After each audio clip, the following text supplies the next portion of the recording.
the universe is not safe. Every second, forces capable of annihilating entire star systems operate across the cosmos. Objects exist that can trap light itself, tear atoms apart, or erase matter from existence. We live in a shooting gallery where the bullets move at nearly the speed of light, and the most dangerous objects are not distant threats. Some are closer than distant, you think. This is not speculation. This is confirmed physics. The universe contains structures so extreme they defy intuition, violate common sense, and challenge everything we thought we knew about reality. If you want to understand what truly threatens existence on a cosmic scale, stay with me. We are about to catalogue the deadliest phenomena in the known universe. When gravity becomes a prison, black holes are not holes.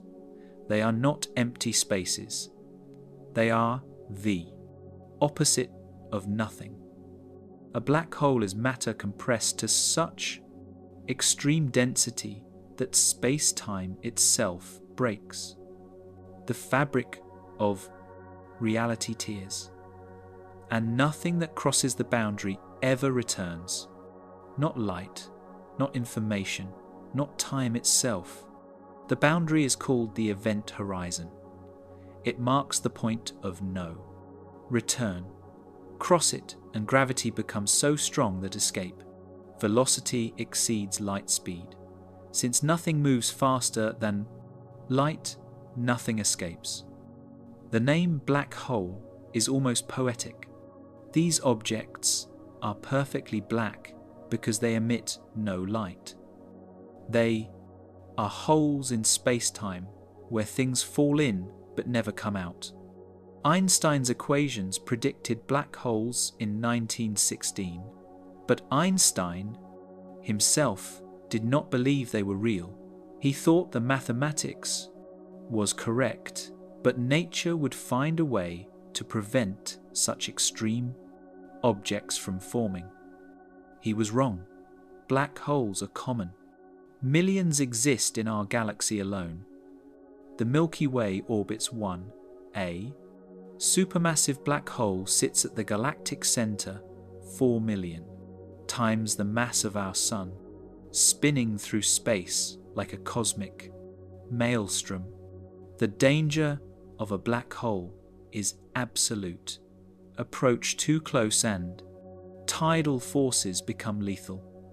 The gravitational gradient between your head and feet would stretch you into a thin stream of atoms. This process has a name: spaghettification. It is not metaphorical. Your body would literally elongate into a strand of matter.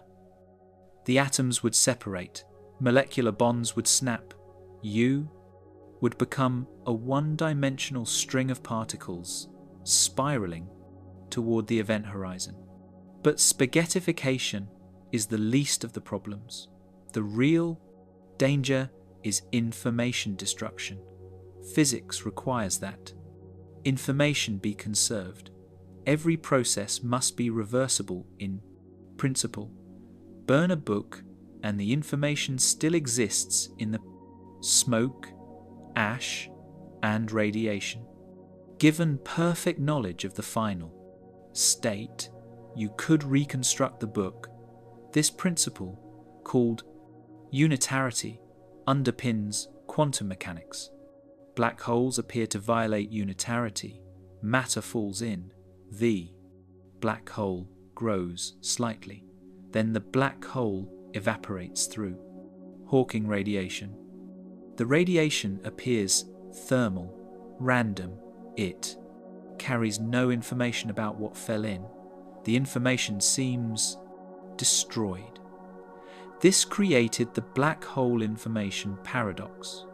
Physicists spent decades trying to resolve it.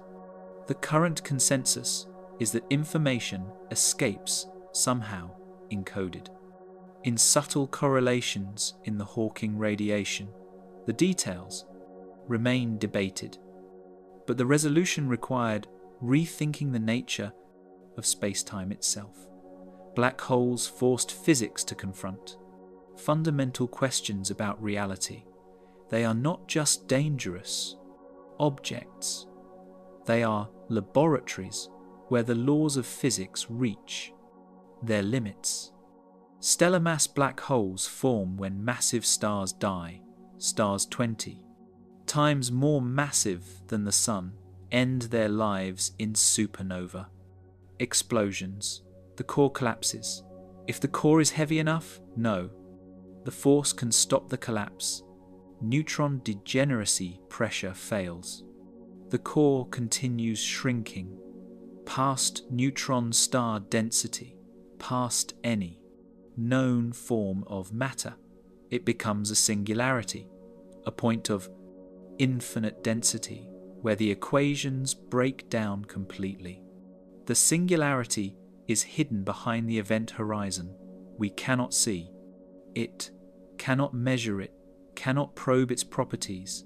General relativity predicts it exists, but also predicts that general relativity itself fails at the singularity. The theory breaks down at the very point it predicts. This is called a naked singularity. Problem: if singularities were visible, physics would be incomplete. The event horizon saves us by hiding the breakdown. Supermassive black holes are different. They sit at the centers of galaxies, millions or billions of times the Sun's mass. They did not form from stellar collapse. They grew through accretion and mergers. Small black holes merged into larger ones. Gas and stars fell in over billions of years. The process continues today. Supermassive black holes are actively feeding material spirals in through accretion disks. Friction heats the disk to millions of degrees. It shines brighter than the entire galaxy. These feeding black holes are called active galactic nuclei. They are visible across the universe. The brightest objects known, quasars, are supermassive black holes in feeding frenzy. They outshine their host galaxies by factors of thousands. The energy comes from gravitational potential, mass falling toward the black hole converts potential energy to kinetic energy, to heat, to light. Efficiency is roughly 10%. 10% of infalling mass becomes pure energy. This is far more efficient than nuclear fusion. The danger from supermassive black holes is not direct. They are too far away. The nearest is Sagittarius A star, 26,000 light-years distant at the galactic center. Its gravity does not affect us, but active galactic nuclei produce jets, beams, of particles accelerated to near light speed. These jets extend thousands of light-years into space. If Earth lay in the path of such a jet, the radiation would sterilize the planet to strip away the atmosphere, boil the oceans. Nothing would survive. We are fortunate. The Milky Way's central black hole is quiet. It is not actively feeding. No jets emerge. But this could change. If a gas cloud or star cluster falls in, the black hole could activate. Jets could form. The radiation would take 26,000 years to reach us. But when it did, the consequences would be catastrophic. The closest known black hole was recently discovered just 1,500 light-years away. HR 6819 is a triple system. 2 visible stars orbit an invisible companion. The companion's mass and behavior indicate a black hole. This is concerningly close. If accurate, it means black holes are more common in our neighborhood than previously thought. And there could be closer ones we have, not yet detected. Black holes merge. When 2 orbit each other, they emit gravitational waves. These waves carry energy. The orbit gradually decays. The black holes spiral closer. Eventually they collide and merge. This process releases enormous energy, more power than all stars in the observable universe combined. For a fraction of a second, LIGO detected the first black hole merger in 2015. 2 black holes, 30 and 25 times the Sun's mass, collided. The merger released 3 solar masses worth of energy as gravitational waves. This energy warped space-time itself. Ripples spread outward at light speed. LIGO measured these ripples as they passed Earth. The achievement confirmed general relativity and opened gravitational wave astronomy. Black hole mergers are dangerous if close. The gravitational waves carry energy. They stretch and compress space. For distant mergers, the effect is tiny. LIGO detects changes smaller than a Bry proton's width. But close mergers would be devastating. Space itself would oscillate. Atomic bonds would stress. Material would heat. A merger within a few light years could destroy planets through tidal forces alone. Black holes represent the ultimate danger in a specific sense. They are inescapable. Every other threat can theoretically be avoided or survived with sufficient technology. But black holes set an absolute limit, cross the event horizon, and physics itself guarantees your doom. No technology can save you. No force can pull you back. The danger is written into the structure of space-time itself. Stellar bombs. Stars are bombs that take billions of years to detonate. They are massive spheres of plasma held in delicate balance. Gravity pulls inward. Fusion pressure pushes outward. The 2 forces exactly cancel. The star shines steadily for eons, but the balance is temporary. Eventually, the fuel runs out, gravity wins, and the star explodes with violence that defies comprehension. Supernovae are the most energetic events in the universe, except for black hole mergers and the Big Bang itself. In a few seconds, a dying star releases more energy than our Sun will produce in its entire 10 billion year lifetime. The explosion is visible across millions of light years. For weeks, a single supernova outshines its entire host galaxy. Type 2 supernovae come from massive stars at least 8 times the Sun's mass. These giants burn through their fuel quickly. Massive stars live fast and die young, while the Sun will shine for 10 billion years. A star 20 times more massive might last only 10 million years, 1,000 times shorter. Lifespan. The end is sudden. The star's core has been fusing elements in shells. Hydrogen to helium, helium to carbon, carbon to neon, neon to oxygen, oxygen to silicon. Each stage produces heavier elements, and requires higher temperatures. The core becomes layered like an onion. Each shell burns a different element. The innermost core fuses silicon into iron. Then disaster strikes. Iron is the end point. Fusing iron consumes energy instead of releasing it. The core fills with iron. Fusion stops. No outward pressure remains. Gravity takes over. The core collapses. In less than a second, it shrinks from something the size of Earth to something the size of a city, 20 kilometers across. The collapse is so violent that electrons are crushed into protons.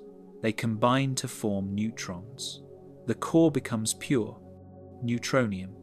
The collapse does not stop cleanly. The core overshoots. It compresses beyond neutron degeneracy pressure. Then it rebounds. The rebound sends a shock wave outward through the star. The shock wave meets in falling outer layers. The collision releases energy. Enormous energy. The star explodes. The outer layers blast into space at 10% of light speed. The core remains as a neutron. Star, or, if massive enough, collapses further into a black hole. The supernova releases neutrinos, vast numbers, more neutrinos than the Sun will produce in its entire lifetime. The neutrino burst carries away most of the explosion's energy. 99% of the energy emerges as neutrinos. Only 1% becomes light and kinetic energy. But 1% of a supernova is still more than the Sun's total output over billions of years. Neutrinos barely interact with matter. They pass through the Earth. As if it were not there, trillions pass through your body every second from the Sun. You never notice, but the neutrino flux from a supernova is so intense that even neutrinos become dangerous. A supernova within 30 light years would bathe Earth in enough neutrinos to be lethal. The neutrinos would pass through you, through the planet. But in such numbers, enough would interact to deposit fatal radiation doses. Supernovae also produce gamma rays, high-energy photons capable of ionizing atoms and breaking molecular bonds. The gamma-ray flux from a close supernova would strip Earth's ozone layer. Ultraviolet light from the Sun would reach the surface unfiltered. Life would face intense radiation pressure. Many species would go extinct. The food chain would collapse from the bottom up, but supernovae are rare in our neighborhood. The last nearby supernova visible to the naked eye was in 1987. SN 1987A occurred. In the Large Magellanic Cloud, 160,000 light-years away. Bright, but not dangerous. Before that, Kepler's supernova in 1604 and Tycho's supernova in 1572, both roughly 20,000 light-years distant. Supernovae close enough to threaten Earth happen once every few 100 million years. Betelgeuse is a candidate, the red supergiant in Orion's shoulder. It is nearing the end of its life, could explode any time in the next 100,000 years. Maybe tomorrow, maybe in 100 millennia. Betelgeuse is 600 light-years away, close.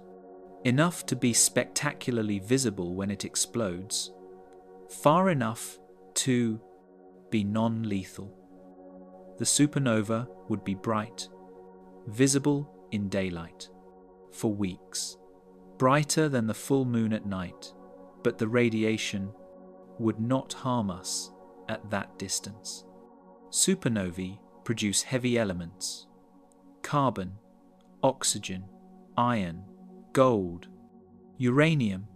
Everything heavier than helium was forged in stellar furnaces or supernova explosions. Your body contains atoms created in exploding stars. You are literally made of stardust. This is not a poetic metaphor. It is a chemical fact. The calcium in your bones, the iron in your blood, the oxygen you breathe, all came from supernovae. This makes supernovae essential. Life requires heavy elements. Earth could not exist without them. The Sun is a third-generation star. It formed from gas enriched by previous generations of stars, gas that contained the debris of ancient supernovae. Without those explosions, there would be no rocky planets, no water, no life. But the same process that creates life also threatens it. The universe is indifferent. Supernovae build planets and destroy ecosystems with equal ease. The danger and the necessity are inseparable. The Milky Way experiences roughly 3 supernovae per century on average.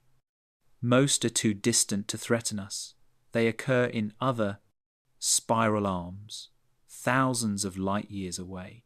But statistics guarantee that eventually one will occur nearby, within a few thousand light years, close enough to be dangerous. The consequences would be severe.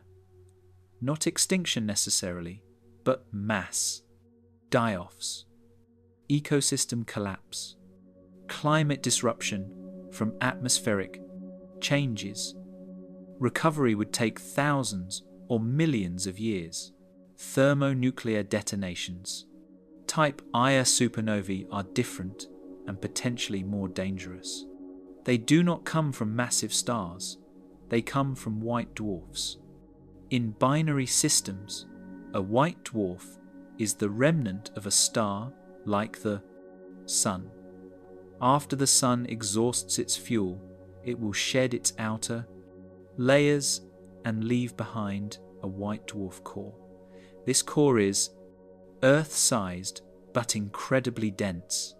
A teaspoon of white dwarf material weighs several tons. White dwarfs are stable. They are supported by electron degeneracy, pressure. Quantum mechanics prevents the electrons from collapsing. Further, the Pauli exclusion principle says 2 electrons cannot occupy the same quantum state. This creates an outward pressure that balances gravity, but there is a limit. The Chandrasekhar limit. Exactly 1.4 solar masses if a white dwarf exceeds this. Mass, electron degeneracy pressure fails catastrophically. The star collapses and explodes.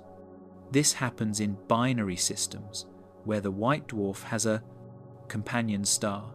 The white dwarf's gravity pulls material from the companion. The material spirals onto the white dwarf through an accretion disk. Over millions of years, the white dwarf grows, the mass accumulates. Eventually, it approaches the Chandrasekhar limit, then disaster. The added mass pushes the white dwarf over the edge. The star collapses.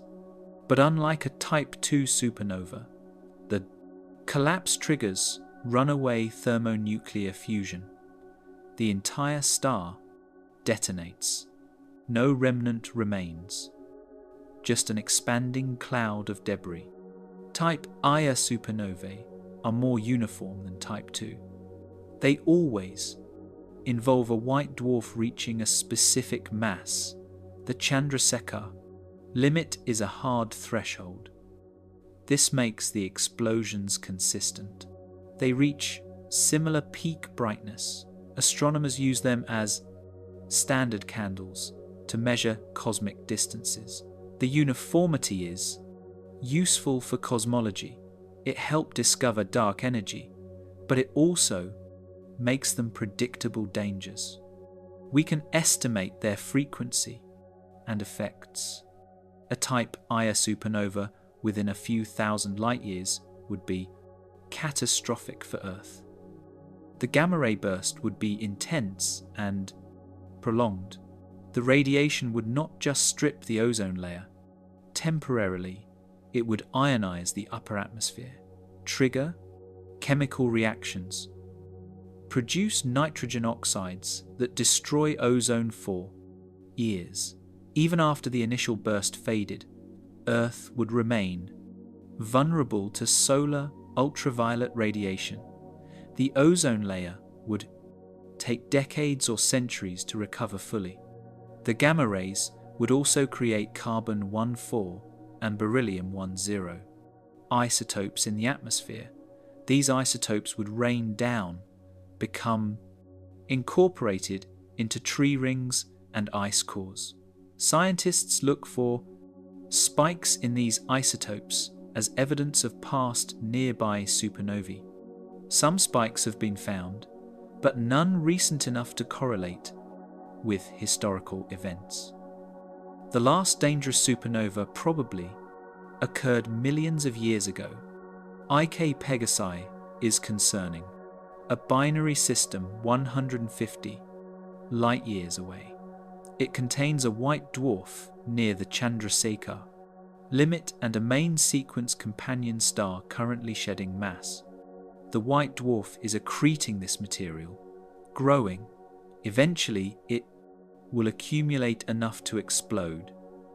When this happens, Ik Pegasi will become the closest supernova to Earth in millions of years. 150 light-years is marginal. The radiation might be dangerous. Ozone depletion is possible at that distance. Ecological damage is likely, but the system's evolution is slow. The explosion might not happen for millions of years. We have time to study it, to prepare if necessary. The Milky Way experiences roughly 3 supernovae per century, but most are type 2 from massive stars. Type Ia supernovae are rarer, perhaps 1 per century in our galaxy. The rate depends on the population of binary systems with white dwarfs and suitable companions. Older galaxies have more white dwarfs, more opportunities for type Ia events. The Milky Way is middle-aged. The rate is moderate but not negligible. Hypernovae are supernovae on steroids. Stars more than 30 times the Sun's mass might undergo hypernova explosions when they die. These events are even more energetic than normal supernovae. The explosion energy exceeds typical supernovae by factors of 10 to 100. The core collapse is more extreme. The rotation is faster. Hypernovae are thought to produce long gamma-ray bursts. Beams of gamma radiation shot from the poles of the collapsing star. If Earth lay in the beam path of a hypernova, the consequences would be apocalyptic. Not just atmospheric damage, total sterilization of the surface. The gamma-ray flux would be thousands of times more intense than a normal supernova. Every living thing exposed would die. The oceans would heat. The atmosphere would strip away partially. Recovery would take millions of years, if recovery happened at all. Pair instability supernovae are theoretical extremes. Stars between 100 and 250 solar masses are unstable to pair production. In the core, temperatures reach levels where gamma rays spontaneously create electron-positron pairs. This removes energy from the core. Pressure drops. The star collapses. But the collapse heats the core further. Runaway fusion begins. The entire star explodes. No remnant forms. No neutron star. No black hole. The star is completely disrupted. Pair instability supernovae are thought to have been common in the early universe when the first massive stars formed from pristine hydrogen and helium. They might still occur rarely today. The explosion energy would dwarf normal supernovae, visible across billions of light years, dangerous across thousands of light years. But they are rare enough that the threat is minimal. Most stars are not massive enough, and those that are tend to lose mass through stellar winds before reaching pair instability conditions. The danger from supernovae is not just immediate radiation. The expanding debris forms a supernova remnant, a shell of hot gas, expanding at thousands of kilometers per second. This shell persists for thousands of years. It sweeps up interstellar material, creates shock waves. If a supernova occurs near a star-forming region, the shock wave can trigger new star formation, compress gas clouds, initiate gravitational collapse. This is thought to be how our solar system formed. A nearby supernova compressed a molecular cloud. The cloud collapsed. The sun and planets formed from the debris, death from the sky. Gamma-ray bursts are the universe's snipers. They strike without warning. One moment, empty space. The next, a beam of radiation so intense it could sterilize planets across half a galaxy. The bursts last seconds or minutes, then silence, as if the universe blinked, but the damage is done, and we would not see it coming. Gamma-ray bursts were discovered by accident in the 1960 seconds. Military satellites designed to detect nuclear weapons tests in space kept picking up mysterious flashes of gamma rays. The flashes came from random directions. They did not match known sources. The timing was wrong for weapons tests. For years, the data was classified. Eventually, in 1973, the information was declassified and published. Scientists realized the bursts came from outside the solar system, from across the universe, from distances measured in billions of light years. There are two types. Short gamma-ray bursts last less than 2 seconds. Long bursts last anywhere from 2 seconds to several minutes. The distinction is not arbitrary. It reflects different physical mechanisms, different progenitor objects.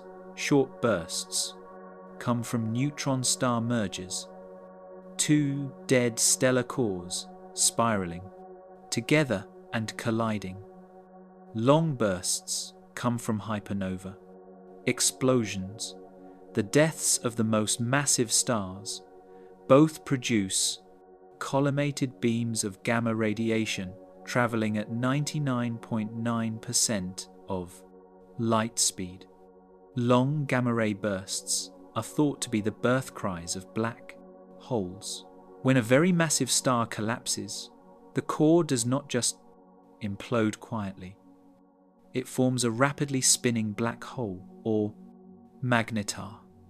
The extreme rotation and magnetic fields channel material into jets, narrow beams of matter and energy. The jets punch through the star's outer layers.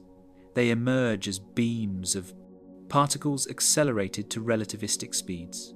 These particles collide with surrounding gas. The collisions produce gamma rays. Intense gamma rays concentrated into a narrow cone, perhaps only a few degrees wide. If Earth lay in the path of a long gamma ray burst within a few thousand light years, the results would be catastrophic. The gamma rays would hit the atmosphere at near light speed. No warning. The first indication would be the burst itself. The gamma rays would ionize the air, strip electrons from atoms, create cascades of secondary particles. The atmosphere would glow. Then the chemical reactions would begin. Nitrogen and oxygen would combine, form nitrogen oxides. These molecules destroy ozone catalytically. One nitrogen oxide molecule can destroy thousands of ozone molecules before being removed from the atmosphere. The ozone layer would be stripped away within hours. Ultraviolet radiation from the sun would reach the surface unfiltered. The UV flux would be lethal to most surface life. Phytoplankton in the oceans would die first. These microscopic organisms form the base of the marine food chain. They produce half the oxygen we breathe. Their death would trigger a cascade. Small fish would starve. Larger fish would follow. Marine ecosystems would collapse. On land, plants would struggle. UV radiation damages DNA, inhibits photosynthesis. Crop failures would be widespread. But the danger would not end quickly. The nitrogen oxides would persist in the atmosphere. They would continue destroying ozone for years. A brown haze would develop, visible from space. Even after the initial burst, Earth's atmosphere would remain compromised. The planet would be vulnerable to solar radiation for decades. Recovery would be slow. The ozone layer would gradually rebuild, but it would take centuries to return to pre-burst levels.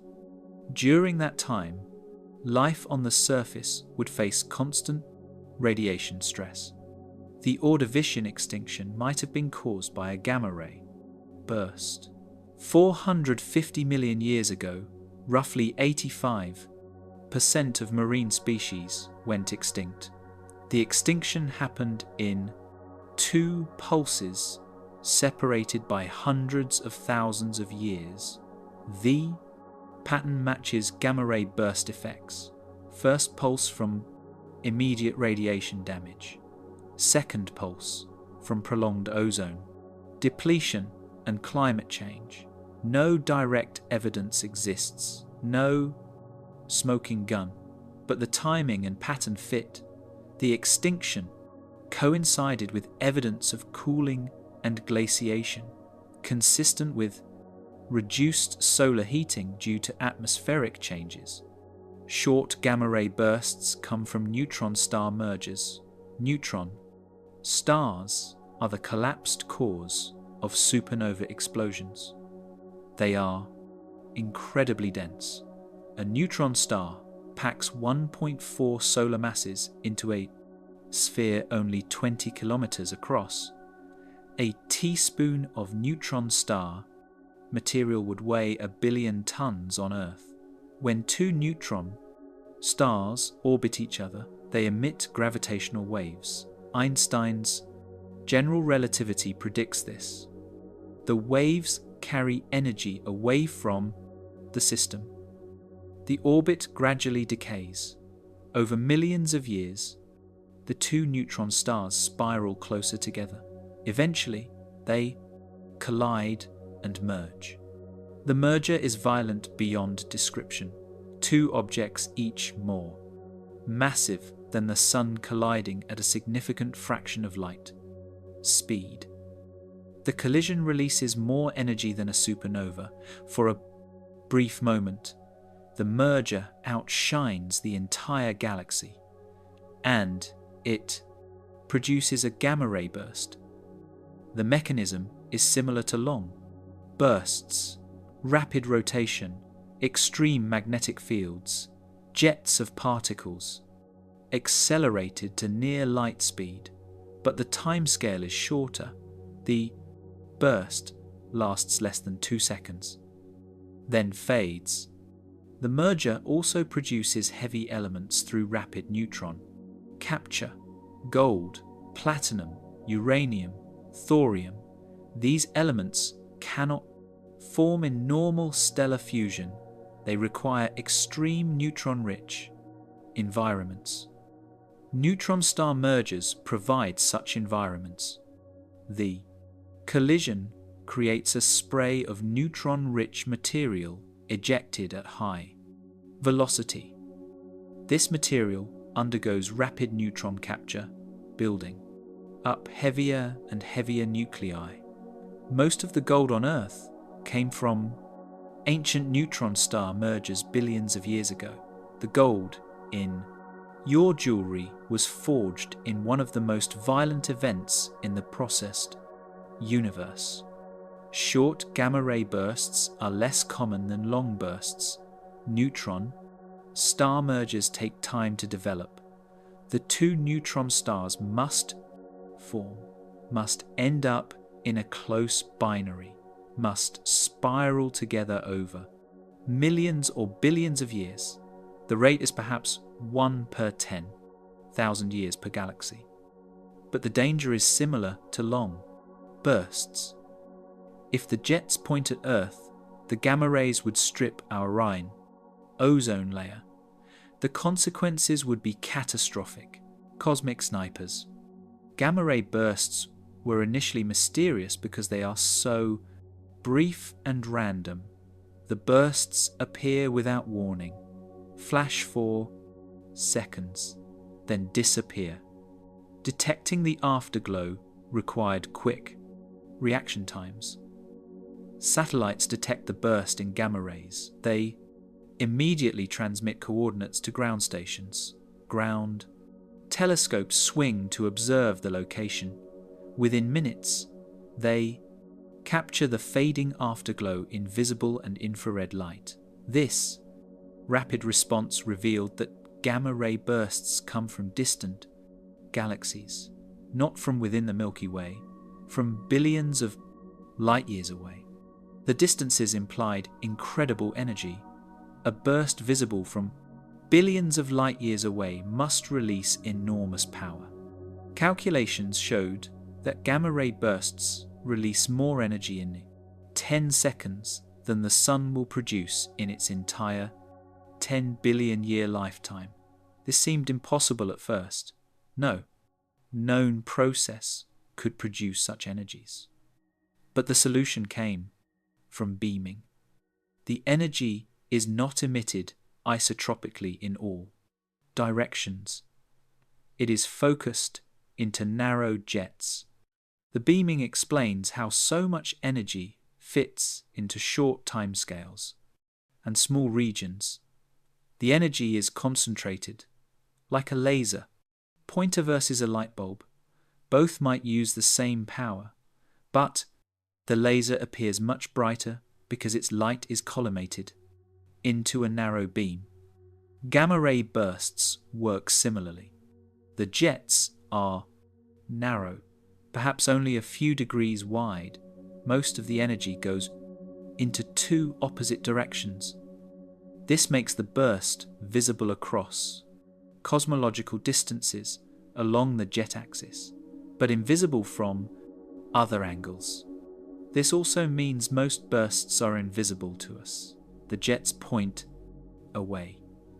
We only see the ones aimed in our direction. For every burst we detect, perhaps hundreds occur undetected because their jets point elsewhere. Their gamma rays travel through space in directions we cannot observe. This creates uncertainty about the true rate of gamma ray bursts. We see a biased sample. Statistical corrections suggest the true rate could be 10 or even 100 times higher than observed. This increases the danger. More bursts mean more chances of one occurring nearby and aimed at us. The probability of any single burst threatening Earth is low, but the cumulative probability over geological time is significant. Eventually, random chance produces every possible outcome. A nearby burst aimed at Earth is improbable on human timescales, but probable over millions of years. The closest observed gamma-ray burst was GRB 980425 at 38 million light-years, associated with supernova SN 1998BW in a nearby galaxy. This was far enough to be completely harmless, but it confirmed the connection between long gamma-ray bursts and supernovae, and it showed that gamma-ray bursts can occur in ordinary spiral galaxies like the Milky Way, not just in exotic environments, not just in the distant early universe. They happen in galaxies similar to ours, at rates we can estimate. No gamma-ray burst has been observed within the Milky Way in recorded history, but one probably occurred thousands of years ago. The evidence is indirect. Certain stars show chemical anomalies consistent with exposure to intense gamma radiation. Unusual isotope ratios that suggest bathing in a gamma-ray flux. The anomalies suggest a burst occurred somewhere in the galaxy, distant enough not to harm Earth directly, but close enough to affect nearby stars. The data is suggestive but not conclusive. Magnetars are another gamma-ray source.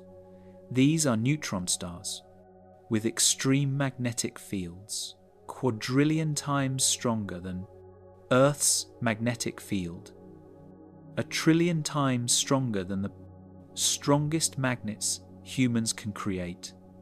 The magnetic stress is so intense that it warps the neutron star's crust. Occasionally, the crust cracks, a starquake. The crack releases magnetic energy. Some of this energy emerges as gamma rays and X-rays. A magnetar flare. Magnetar flares are shorter and less energetic than cosmological gamma-ray bursts from supernovae and mergers, but they can still be dangerous if they occur close enough. The flare duration is typically less than a second, but the intensity can be extraordinary.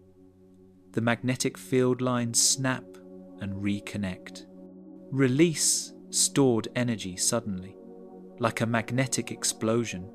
SGR 1806-20 is a magnetar 50,000 light-years away on the far side of the galaxy.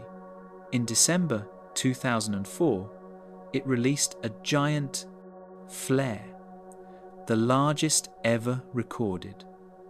The burst lasted only 1/10 to a second, but it was so intense that the radiation hit Earth's ionosphere and caused measurable effects. Radio communications were disrupted. The Earth's magnetic field compressed noticeably. Satellites experienced anomalies, this from 50,000 light-years away, half the width of the galaxy. A similar flare from 1,000 light-years would be 50 times closer. The intensity follows an inverse square law. It would be 2,500 times more intense. Such a flare would be potentially dangerous to satellites and ground-based electronics, perhaps even to surface life. The gamma rays would ionize the upper atmosphere, create nitrogen oxides, damage the ozone layer temporarily, not catastrophically, but enough to cause concern, enough to increase UV levels at the surface for months or years. The galaxy contains dozens of known magnetars, perhaps hundreds, exist undetected. Most are dormant. They formed in supernova explosions millions of years ago. Their magnetic fields are slowly decaying. Most flares are small. It is detectable only by X-ray satellites. But giant flares occur occasionally, unpredictably. A magnetar could be quiet for decades, then suddenly release a giant flare. No warning, no precursors, just sudden intense radiation, traveling at light speed.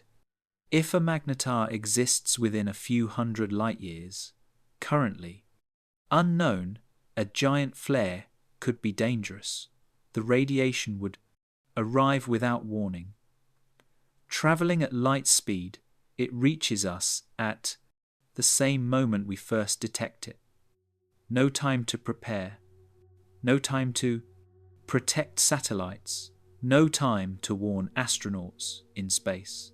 The danger and the detection are simultaneous. This makes magnetars uniquely concerning, an invisible threat that could activate at any moment. Gamma-ray bursts demonstrate a disturbing truth about the universe. Mechanisms exist that can erase life across vast distances. The bursts are not aimed, they are not intentional. They are random, but randomness provides no comfort. Eventually, random events occur. A long gamma-ray burst from a hypernova within our galaxy aimed at Earth would be an extinction-level event, not total extinction, but severe enough to reset complex life. Send evolution back millions of years. Cosmic bullets. Space is not empty. It is filled with debris moving at extreme velocities. Asteroids, comets, rogue planets, dust, ice, objects, ranging from microscopic grains to mountains.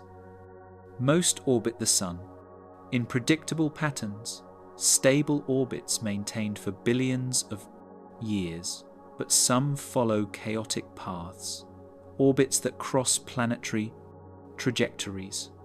Occasionally, collision courses develop, and when solid objects collide at cosmic velocities, the energy release is staggering. Kinetic energy scales with velocity squared. This mathematical relationship has profound implications. An object moving at 30 kilometers per second has 900 times the kinetic energy it would have at 1 kilometer per second, not 30 times, 900 times. Most asteroids move at 20 to 30 kilometers per second relative to Earth. This means even small objects carry enormous energy. A 1 kilogram asteroid hitting at 30 kilometers per second releases energy equivalent to 15 kilograms of TNT, a small explosion. A 1 meter asteroid releases energy comparable to the Hiroshima atomic bomb, 15 kilotons. And larger objects scale up rapidly.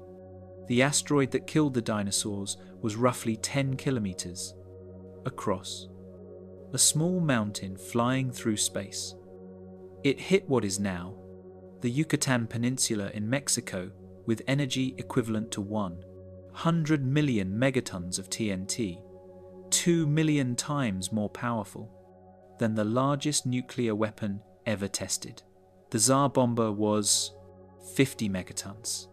This asteroid was 2 million Tsar Bombas, detonating simultaneously. The impact vaporized rock created a crater 180 kilometers wide, 30 kilometers deep, initially before rebounding, threw billions of tons of debris into the stratosphere and beyond. The debris blocked sunlight for years, perhaps decades. Temperatures dropped worldwide, photosynthesis stopped, plants died, herbivores starved, carnivores followed. The food chain collapsed from bottom to top. 75% of all species went extinct. Not just dinosaurs, marine reptiles, flying reptiles, many mammals, countless invertebrates. The extinction was global, total. Suddenly, the world before the impact was lush and warm. The world after was cold and dark. It took millions of years for biodiversity to recover. This was not the largest impact Earth has experienced. The Moon probably formed from an impact during Earth's formation, early in the solar system's history. A Mars-sized object called Theia collided with the proto-Earth. The collision was so violent that both bodies were partially vaporized. The cores merged. The mantles were thrown into orbit. The debris coalesced into two objects, Earth and the Moon. This explains why Earth and Moon rocks have similar oxygen isotope ratios. They came from the same material, reforged in the ultimate collision. Impacts were common in the early solar system. The surfaces of the Moon, Mercury, and Mars preserve the record.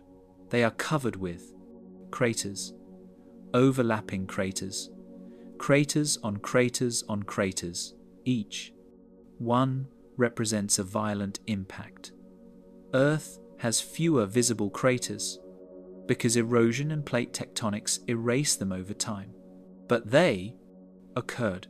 During the late heavy bombardment, roughly 4 billion years ago, the inner solar system was pummeled. Giant impacts happened regularly.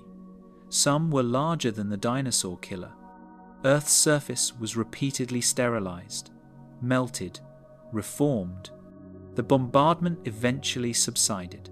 The solar system cleared of most debris. The gas giants migrated to their current positions. Their gravity swept up or ejected smaller objects. The remaining asteroids settled into the asteroid belt between Mars and Jupiter. A relatively stable population. Comets retreated to the Kuiper belt beyond Neptune and the Oort cloud far beyond Pluto. The impact rate dropped by orders of magnitude. Earth entered a relatively calm period. This calm has lasted billions of years, but it is not permanent, not guaranteed to continue forever. Jupiter acts as a cosmic shield. Its immense gravity deflects many comets and asteroids that would otherwise enter the inner solar system, protects Earth and the other terrestrial planets. Computer. Simulations show that without Jupiter, Earth would experience far more impacts, perhaps 10 times more. Life might never have gained a stable foothold. Complex ecosystems might never have developed. Jupiter's role in protecting Earth was probably crucial for the evolution of complex life. But Jupiter's protection is not perfect. Some objects slip through, and the asteroid belt still contains thousands of large asteroids. Any one could be perturbed onto an Earth-crossing orbit. The Torino scale rates impact hazards from 0 to 10. Level 0 means no collision hazard, no danger. Level 10 means certain, collisions with global catastrophic consequences.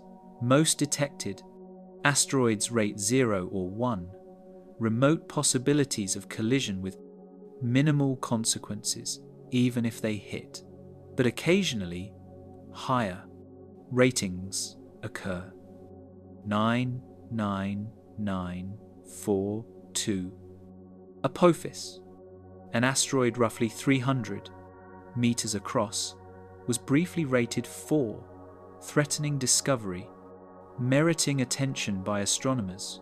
It will pass extremely close to Earth on the 13th of April 2029, closer than geosynchronous satellites, only 32,000 kilometers above the surface. The close pass will deflect its orbit slightly. Future passes might be dangerous, depending on exactly how the 2029 encounter changes its trajectory. Near-Earth objects are tracked systematically by multiple survey programs. Catalina Sky Survey in Arizona, Pan-STARRS in Hawaii, the European Space Agency's programs. These surveys scan the sky nightly. They discover dozens of new asteroids every year. Most are small, a few meters across, but occasionally large ones are found. In 2013, asteroid 2012 DA-14 passed between Earth and the 14 Moon, only 27,000 kilometers away. It was discovered a year in advance, but in 2013, another asteroid that was not detected hit Russia. The Chelyabinsk meteor, 20 meters across, it exploded over the city. The airburst was equivalent to 500 kilotons, 30 Hiroshimas. 1,500 people were injured, mostly from broken glass. This demonstrates the difficulty of detection. Space is vast. Asteroids are small and dark. Impact winter. Comets are more dangerous than asteroids in some ways. They move faster. Their orbits are highly elliptical. Many come from the Oort cloud, a spherical shell of icy objects surrounding the solar system at distances of 20,000 to 100,000 astronomical units. Far beyond Pluto, far beyond the Kuiper belt. These long-period comets are unpredictable. They might appear with little warning, plunging inward from the outer solar system, moving at 50 or 60 kilometers per second, faster than asteroids, higher kinetic energy, and harder to deflect because they spend most of their orbital period far from the Sun, where spacecraft cannot easily reach them. Shoemaker-Levy 9 demonstrated cometary impact power in spectacular fashion. In July 1994, the comet collided with Jupiter, but this was not a single impact. Tidal forces from Jupiter had torn the comet apart during a previous close approach. The comet fragmented into 21 distinct pieces. Each piece hit Jupiter over the course of a week. The impacts were visible from Earth through telescopes. Each impact released energy equivalent to 6 million megatons of TNT. Each one created temporary dark spots in Jupiter's atmosphere larger than Earth itself. The scars persisted for months before Jupiter's winds dispersed them. If Shoemaker-Levy 9 had hit Earth instead of Jupiter, the result would have been apocalyptic beyond imagination. 21. Separate impacts spread across a week, each impact devastating a region the size of a continent. The combined effects would have been far worse than the dinosaur extinction, possibly complete sterilization of the surface. The impacts would have vaporized the oceans, melted significant portions of the crust. Earth would have been rendered completely uninhabitable for millions of years, perhaps tens of millions. Whether life could have survived at all in deep underground or deep ocean environments is questionable. The Tunguska event in 1908 was a much smaller impact, but still dramatic. An object, probably a comet fragment or small asteroid, roughly 60 meters across, exploded over Siberia. The explosion occurred at an altitude of 5 to 10 kilometers, an airburst. The shockwave flattened 2,000 square kilometers of forest. 80 million trees were knocked down, laid out in a radial pattern pointing away from the explosion center. The blast was estimated at 10 to 15 megatons, comparable to a large thermonuclear weapon. Fortunately, the event occurred in a sparsely populated remote area. If it had hit a city, hundreds of thousands would have died instantly. The Chelyabinsk meteor in 2013 was even smaller but still caused significant damage. Roughly 20 meters across, about the size of a house. It entered the atmosphere over Russia at 18 kilometers per second. The object was not detected before entry. It approached from the direction of the sun. Telescopes cannot scan near the sun without risking damage to their instruments. This creates a permanent blind spot in asteroid detection. Objects approaching from the sun's direction are invisible until they arrive. The Chelyabinsk meteor exploded at an altitude of 30 kilometers. The airburst shattered windows across 6 cities. 1,500 people were injured, most from flying glass, some from burns caused by the fireball's intense heat. The energy released at Chelyabinsk was roughly 500 kilotons, 30 times more powerful than Hiroshima, yet the object was only 20 meters across. This demonstrates how dangerous even small impactors can be. The atmosphere provides some protection through friction and aerodynamic stress. Objects smaller than 50 meters usually disintegrate during atmospheric entry, break apart into smaller pieces that burn up or scatter. But larger objects reach the ground intact, and very large objects, kilometer scale or larger, barely slow down at all during atmospheric passage. They hit the ground at nearly their original cosmic velocity. Ocean impacts are statistically more likely than land impacts. 70% of Earth's surface is water. A random impact has a 70% chance of hitting the ocean. An ocean impact creates tsunamis that propagate across entire ocean basins at jet aircraft speeds. A 10-kilometer asteroid hitting the Atlantic Ocean would produce waves hundreds of meters high, perhaps a kilometer high near the impact site. Every coastal city in Europe, Africa, and the Americas would be inundated, destroyed completely. Billions of people would die in the first hours. The tsunamis would reach inland for tens of kilometers. No warning would help. The waves would arrive too quickly. But ocean impacts might be less dangerous than land impacts for long-term survival of the biosphere. The asteroid does not throw as much rock debris into the stratosphere. Water absorbs and disperses some of the energy. The impact of the winter effect would be less severe. The blockage of sunlight would be shorter, Life inland and at altitude might survive more easily. This does not make ocean impacts safe, just slightly less existentially. Threatening to the continuation of life as a whole, the immediate death toll would still be catastrophic. Deep impacts into continental crust are worse for long-term effects. If an asteroid strikes land, it creates a crater.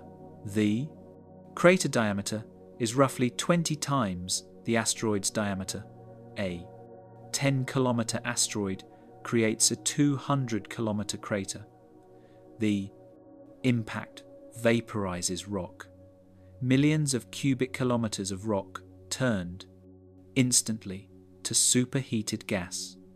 The vapor expands into a plume that rises through the entire atmosphere, reaches the stratosphere, reaches beyond into the mesosphere. The stratosphere cannot rain out particles. No weather exists there. The debris remains suspended for years, spreads globally on stratospheric winds, blocks incoming sunlight, temperatures plummet worldwide. The impact winter following the dinosaur extinction lasted for years at minimum, perhaps a decade or more. Some models suggest decades. Photosynthesis stopped, plants died en masse, herbivores starved, carnivores followed soon after. The entire food chain collapsed from bottom to top within months. Only organisms that could survive without sunlight survived. Deep sea life powered by geothermal vents. Scavengers that could eat dead organic matter. Seeds and spores that could remain dormant. Organisms with slow metabolisms.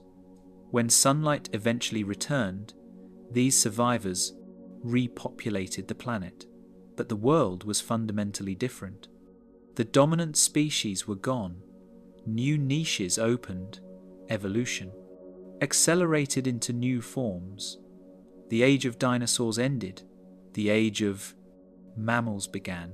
Deflection options. Smaller impacts occur more frequently following a predictable, statistical pattern. 1 meter objects hit Earth roughly every 2 weeks. They burn up harmlessly in the atmosphere, create meteors, shooting stars, beautiful but harmless. 10-meter objects hit every decade or so. These produce airbursts like Chelyabinsk, dangerous to people and structures near the impact site, but not globally threatening. 100-meter objects hit every few thousand years. These produce regional devastation, destroy cities, create tsunamis if they hit the ocean. But the effects remain regional, not global. Kilometer-scale objects hit every few 100,000 years. These produce global effects, climate disruption, widespread extinctions, civilization-threatening consequences. 10-kilometer objects hit every 100 million years on average. These produce mass extinctions, reset the evolutionary clock, change the course of life on Earth. These frequencies are statistical averages derived from crater counts and observed impact rates. The actual timing is random. 2. Large impacts could occur within a century by chance, or millions of years might pass without one. The distribution is probabilistic. Randomness provides no protection. We are not overdue for an impact, but we are not safe either. The next big one could arrive at any time. Tomorrow, next year, in a million years. The uncertainty is absolute and unavoidable. Deflection is possible if an asteroid is detected early enough. A small velocity change applied years or decades in advance can alter an asteroid's orbit enough to make it miss Earth entirely. The key is early detection and long lead time. An asteroid orbit is exquisitely sensitive to small perturbations when applied far from Earth. Change the velocity by 1 centimeter per second a decade before potential impact. The asteroid arrives at the Earth crossing point hours early or late, misses completely. The methods for applying this velocity change include kinetic impactors, gravity tractors, and nuclear explosions. Each has advantages and disadvantages. Kinetic impactors are conceptually simple. Crash a spacecraft into the asteroid at high velocity. The impact transfers momentum through basic physics. Changes the asteroid's velocity slightly. If done years in advance, this small change accumulates into a large orbital shift. NASA's DART mission successfully tested this concept in September 2022. The double asteroid redirection test. Spacecraft hit the asteroid Dimorphos at 6.6 kilometers per second. The impact changed Dimorphos's orbital period around its companion asteroid Didymos by 33 minutes, far more than the predicted minimum of 73 seconds. The test proved that kinetic impact can effectively alter asteroid orbits. The technique works better than models predicted. Gravity tractors use gravitational attraction rather than impact. A spacecraft parks near the asteroid and hovers using ion thrusters. The spacecraft's gravity, though weak, pulls on the asteroid.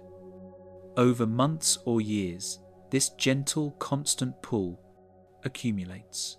The asteroid's orbit shifts gradually. This method is elegant.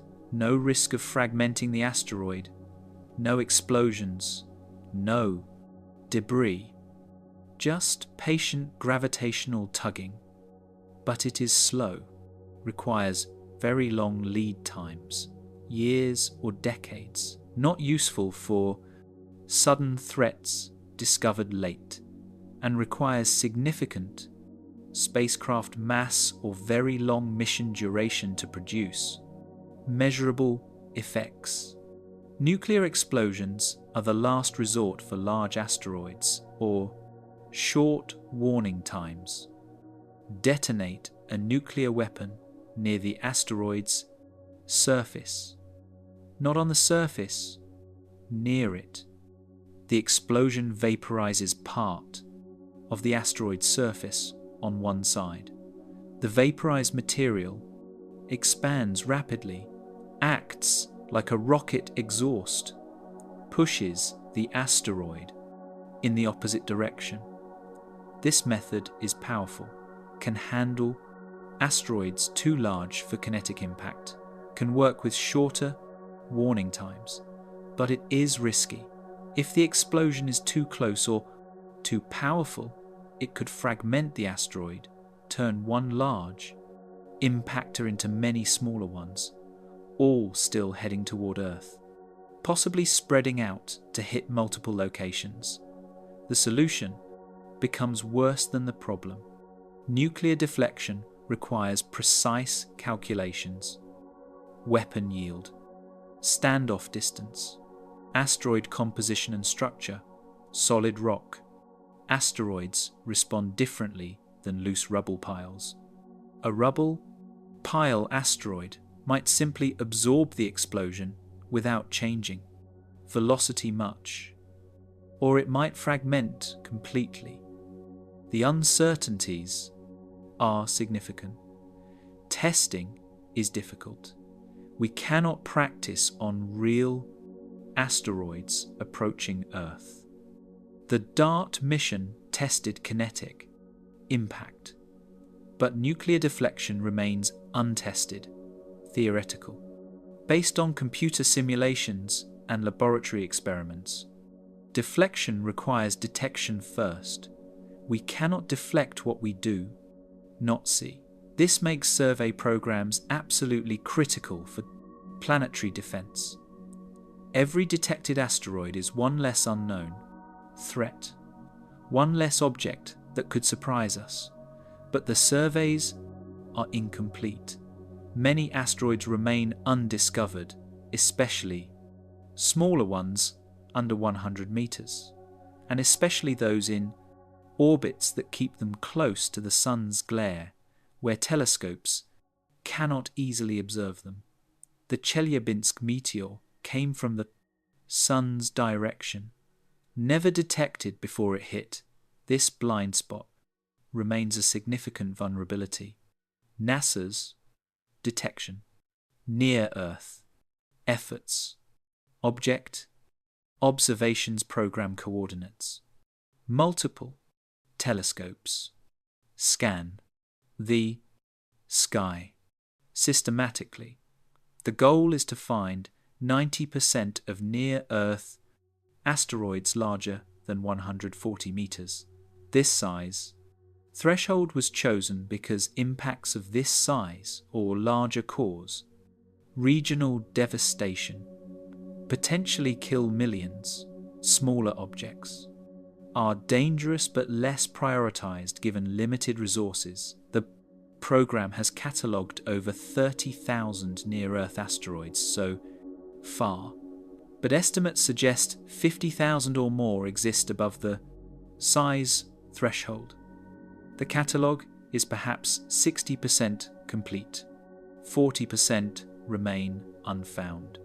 Future space-based telescopes could dramatically improve detection. Ground-based telescopes have limitations: weather, daylight, atmospheric distortion, the sun's glare. A space telescope dedicated to asteroid hunting could observe continuously, scan the entire sky including areas near the sun, detect smaller and dimmer objects. NASA's NEO-Surveyor mission is planned for launch in 2028, an infrared space telescope specifically designed for asteroid detection. Infrared is ideal because asteroids emit heat. They glow in the infrared even when too dark to see in visible light. NEO-Surveyor could find most remaining unknown asteroids within a decade of operation. Detection provides warning. Warning enables deflection. Deflection prevents impact. The chain of causation is clear, but every link must work. Detection must happen years in advance. Trajectory calculations must be accurate. Deflection missions must be funded and launched. The spacecraft must work correctly. The deflection must be applied accurately. Any failure in the chain means the asteroid hits. This is why planetary defense requires sustained investment and international cooperation. The threat is global. An asteroid does not care about borders. Its effects would span continents. Every nation has a stake in detection and deflection. Capability, stellar neighborhood. The sun is not alone in space. It shares the galaxy with 400 billion other stars. Most are distant, light years or tens of light years away. Their gravity and radiation do not affect us. Measurably, they are beautiful points of light in the night sky. Nothing more. But some stars are close, within a few dozen light years. These neighbors pose potential dangers, not imminent threats requiring immediate action, but possibilities that could unfold over cosmic timescales. Threats that operate on timescales of thousands to millions of years. Stellar encounters are rare, but inevitable over long periods. Stars orbit the galactic center at different speeds and follow different paths. The Sun orbits at 230 kilometers per second. It takes 225 million years to complete one orbit. Other stars have their own velocities and trajectories. Occasionally, two stars pass close to each other, within a light year or less.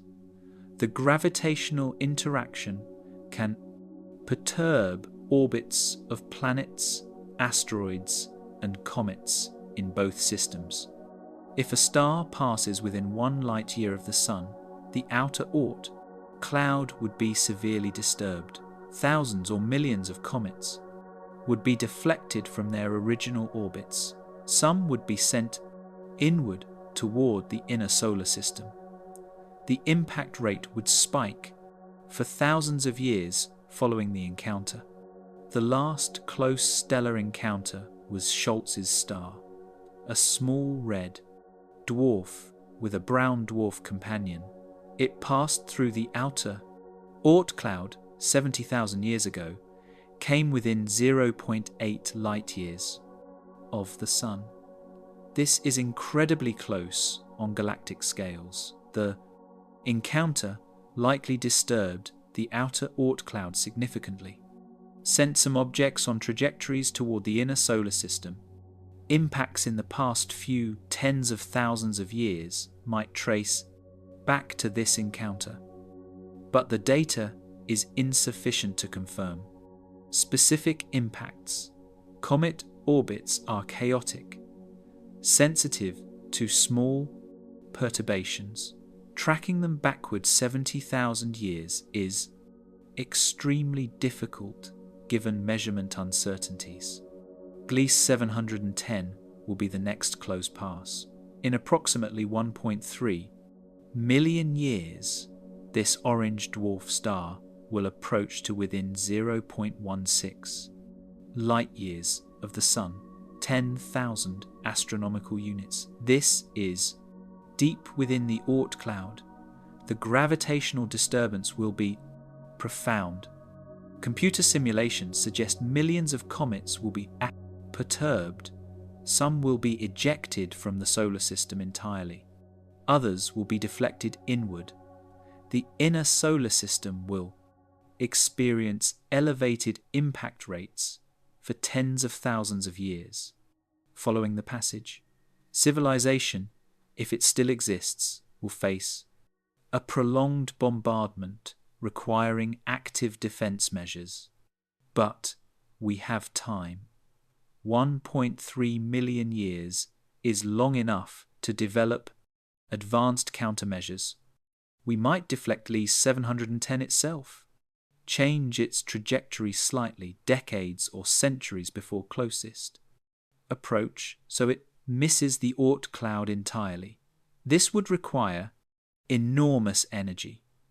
Moving a star requires forces far beyond current technology. But 1.3 million years allows for substantial technological advancement. Or we might evacuate the solar system before the encounter, establish civilization elsewhere.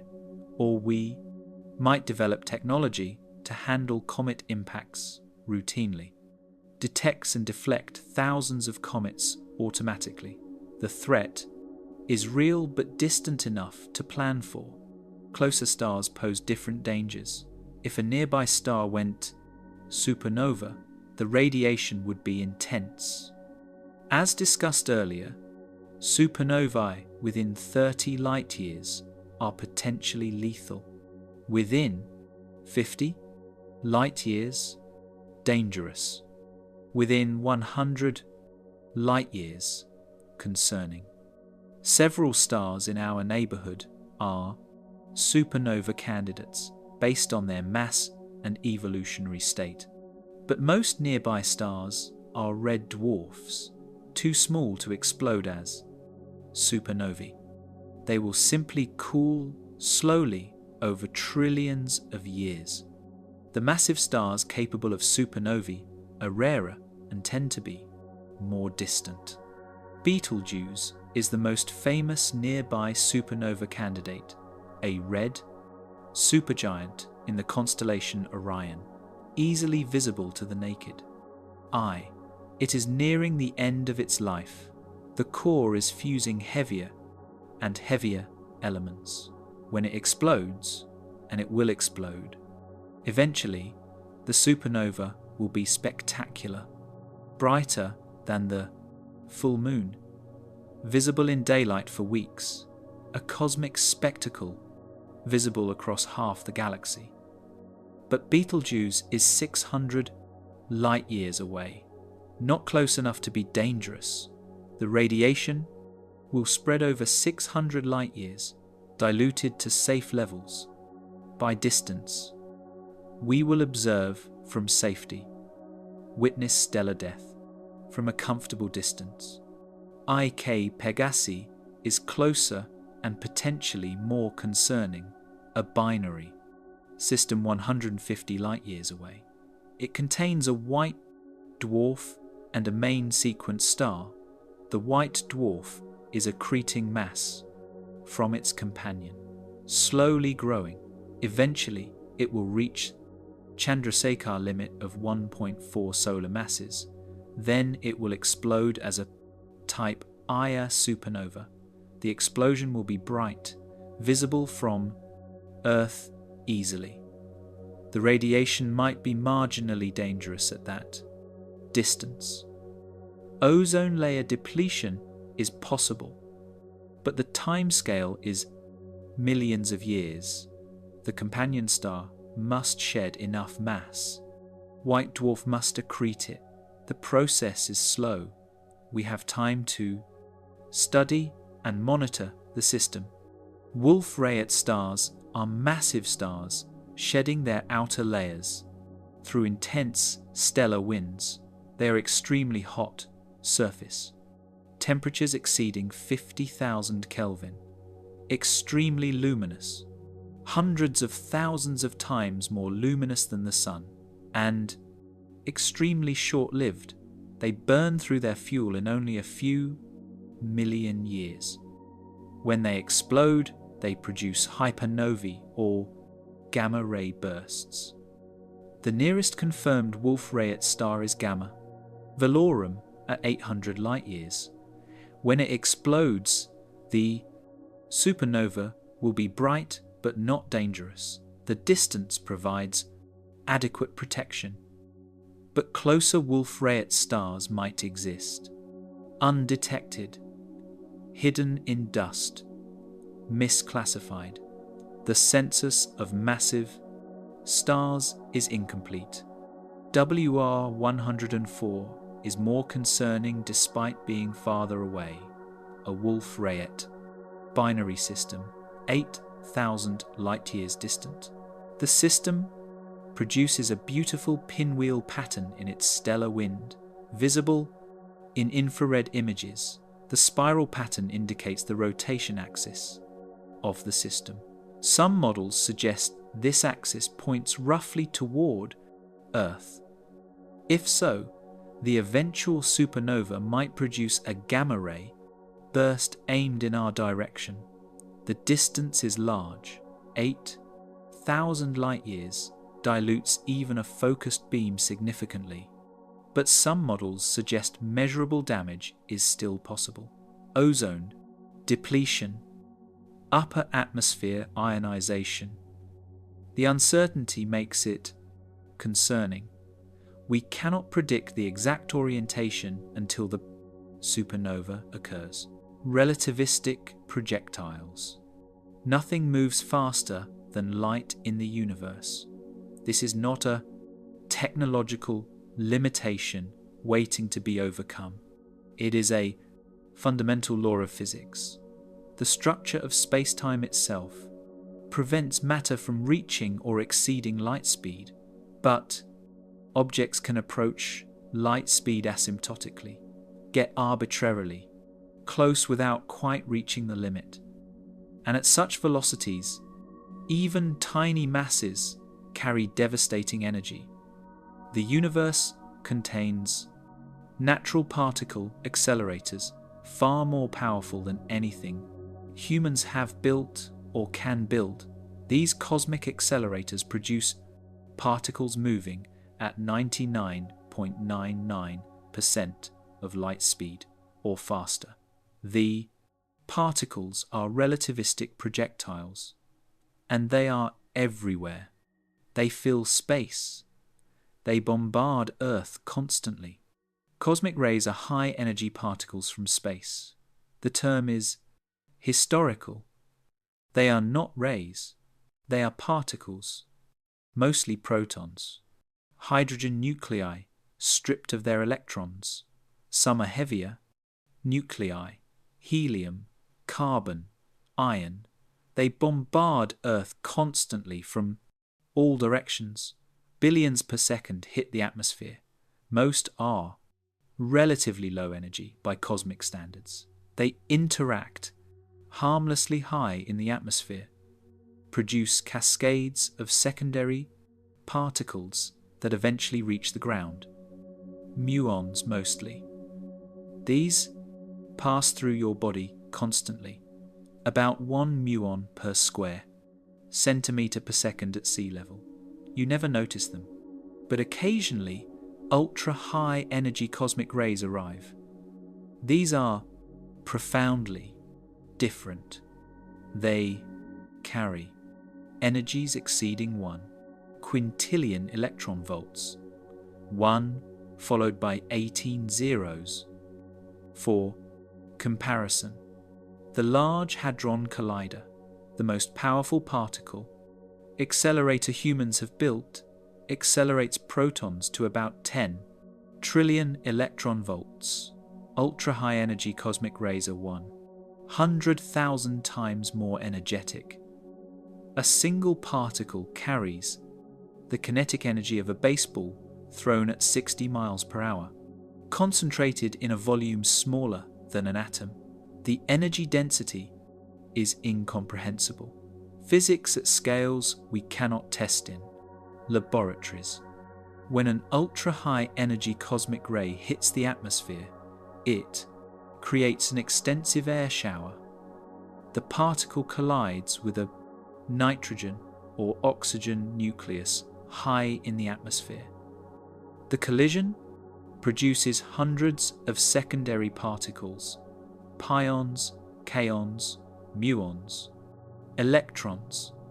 These particles have substantial energy. They travel downward at nearly light speed, creating more collisions with more air molecules, more particles. The cascade grows exponentially.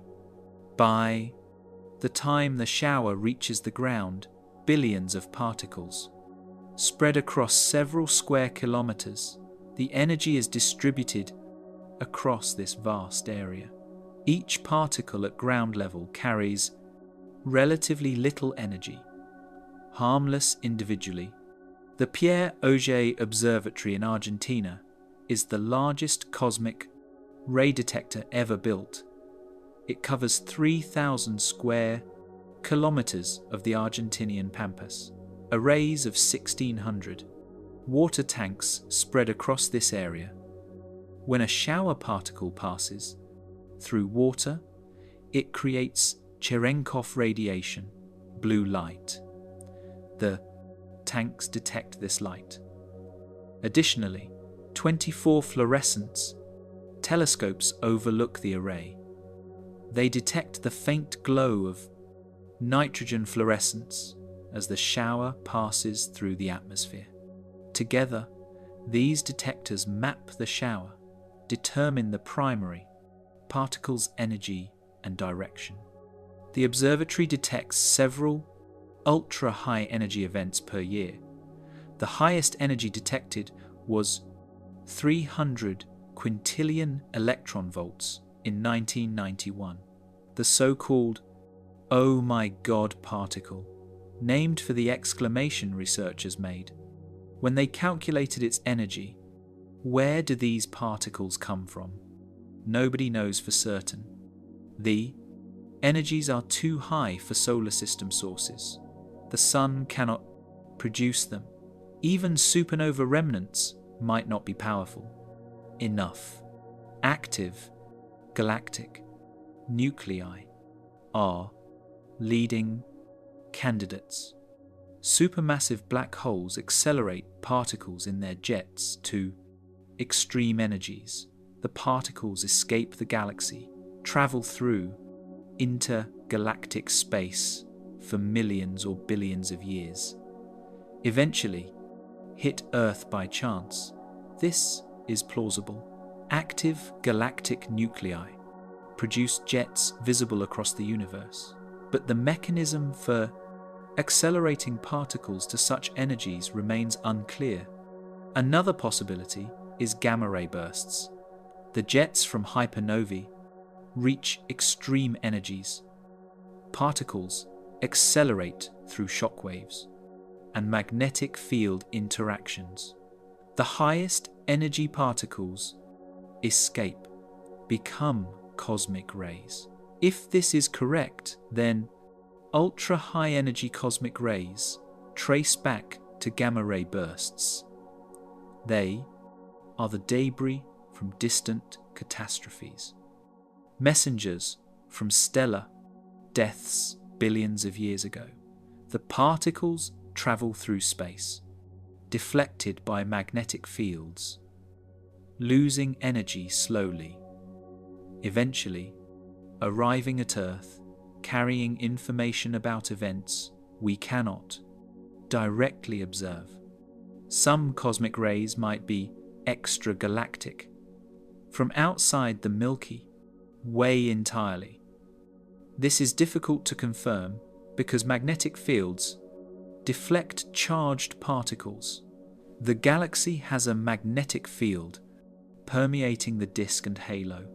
Intergalactic space has weak magnetic fields, but the deflections accumulate over millions of light years. High-energy cosmic rays from distant galaxies would arrive from essentially random directions. Tracing them back to sources is nearly impossible given current measurements. The particles have been deflected countless times during their journey. The energy of ultra-high energy cosmic rays approaches theoretical limits. The Greisen-Zatsepin-Kuzmin cutoff, or GZK cutoff, predicts that cosmic rays above about 500 quintillion electron volts should be rare. They interact with the cosmic microwave background radiation, produce pions through resonance, interactions, lose energy. This limits how far they can travel. Ultra-high energy cosmic rays should come from relatively nearby sources, within 50 to 100 million light years. Otherwise, they would be attenuated below detection threshold during the journey. But some detected cosmic rays exceed the GZK cutoff. Either the cutoff prediction is wrong, or the sources are closer than expected, or some other mechanism is at work. The mystery remains unsolved, and it makes ultra-high energy cosmic rays unpredictable. We do not fully understand them, do not know definitively where they come from, cannot predict when the next one will hit or from which direction. The uncertainty is uncomfortable but unavoidable given current knowledge. The danger from cosmic rays is mostly indirect. They ionize the atmosphere, produce secondary radiation, affect atmospheric chemistry. Over geological timescales, cosmic rays influence mutation rates, drive evolution through radiation-induced genetic changes. During close supernovae or gamma-ray bursts, the cosmic ray flux would spike dramatically.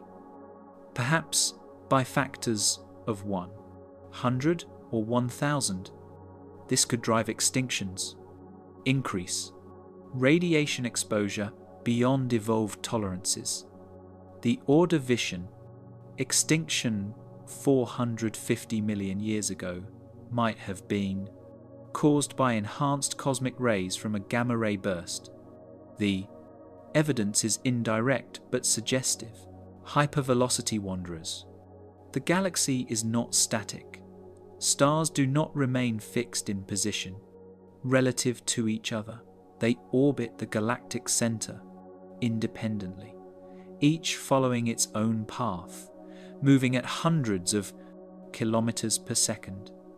Most follow predictable, circular, or slightly elliptical orbits, staying within the galactic disk, moving with the general flow of stars. These stars are safe neighbors. They pass through the galaxy without dramatic close and encounters. Their gravity is too weak at interstellar distances to affect other star systems measurably. The nearest star to the Sun, Proxima Centauri, is 4 light-years away. Its gravity has no measurable effect on objects in our solar system. But some stars are different. Hypervelocity stars, rogue planets, brown dwarfs drifting alone through space. These objects have been ejected from their original orbits through violent gravitational interactions. They travel through the galaxy at extreme velocities, faster than escape velocity for the galaxy. They will never return to their point of origin. They are wanderers, homeless, moving through the void at speeds that dwarf normal. Stellar motion. Some are moving fast enough to escape the galaxy, entirely given enough time. Hypervelocity stars are the fastest stars in the galaxy that are not compact objects like black holes. They move at 300 to 1,000 kilometers per second. Some exceed 1,500 kilometers per second. These velocities are extraordinary. Normal stars orbit the galactic center at 200 to 250 kilometers per second. Hypervelocity stars are moving 3 to 7 times faster. This is not a theory. This is a confirmed observation. Over 20 hypervelocity stars have been identified. Through careful measurements of their positions and velocities, their trajectories can be traced backward. They originate from the galactic center region. Their velocities are measured with precision using Doppler shifts and proper motion. The mechanism that creates hypervelocity stars is well understood. Theoretically and confirmed observationally, binary star systems near the galactic center sometimes pass too close to the supermassive black hole. One star gets captured by the black hole's gravity, falls into a close orbit, or is consumed entirely. The other star is ejected violently. The black hole's gravity acts like a cosmic slingshot. It converts the binary system's orbital energy into kinetic energy of the ejected star. The star flies outward at tremendous speed. This process is called the Hills mechanism, after the astronomer who first described it. Mathematically, it was predicted theoretically in 1988, then confirmed observationally in 2005, when the first hypervelocity stars were discovered. A hypervelocity star passing through the solar system would not collide with anything directly. Space is vast, stars are tiny, points separated by enormous distances. The odds of direct collision are negligible. essentially zero, but the gravitational effects would be severe even without collision. The star's gravity would perturb the Oort cloud profoundly. Thousands or millions of comets would be deflected from their stable orbits. Some would be sent inward toward the inner solar system. Others would be ejected completely, lost to interstellar space. The inner solar system would experience a comet storm lasting thousands of years. Multiple impacts, ecosystem disruption, civilization under siege. From bombardment, the frequency of hypervelocity star encounters depends on their total population and the size of the galaxy. Current estimates suggest hypervelocity stars are rare, perhaps 1 per million, normal stars. The Milky Way contains 200 to 400 billion stars total. This means 200,000 to 400,000 hypervelocity stars exist in the galaxy. Sounds like a large number, but spread across the galaxy's volume of several trillion cubic light years, the density is extremely low. The odds of a close encounter with the solar system are small, but non-zero, never zero. Statistical analysis suggests a hypervelocity star passes within a few light years of the Sun once every few 100 million years on average. This timescale matches the frequency of major extinction events in Earth's fossil record. Correlation does not prove causation. Many other factors could cause extinctions: climate change, volcanism, asteroid impacts, but the match in timescales is suggestive. Some extinctions might have been triggered by passing stars disrupting the Oort cloud, initiating comet bombardments.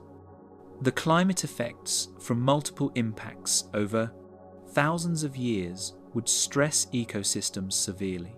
Some species would survive, others would vanish.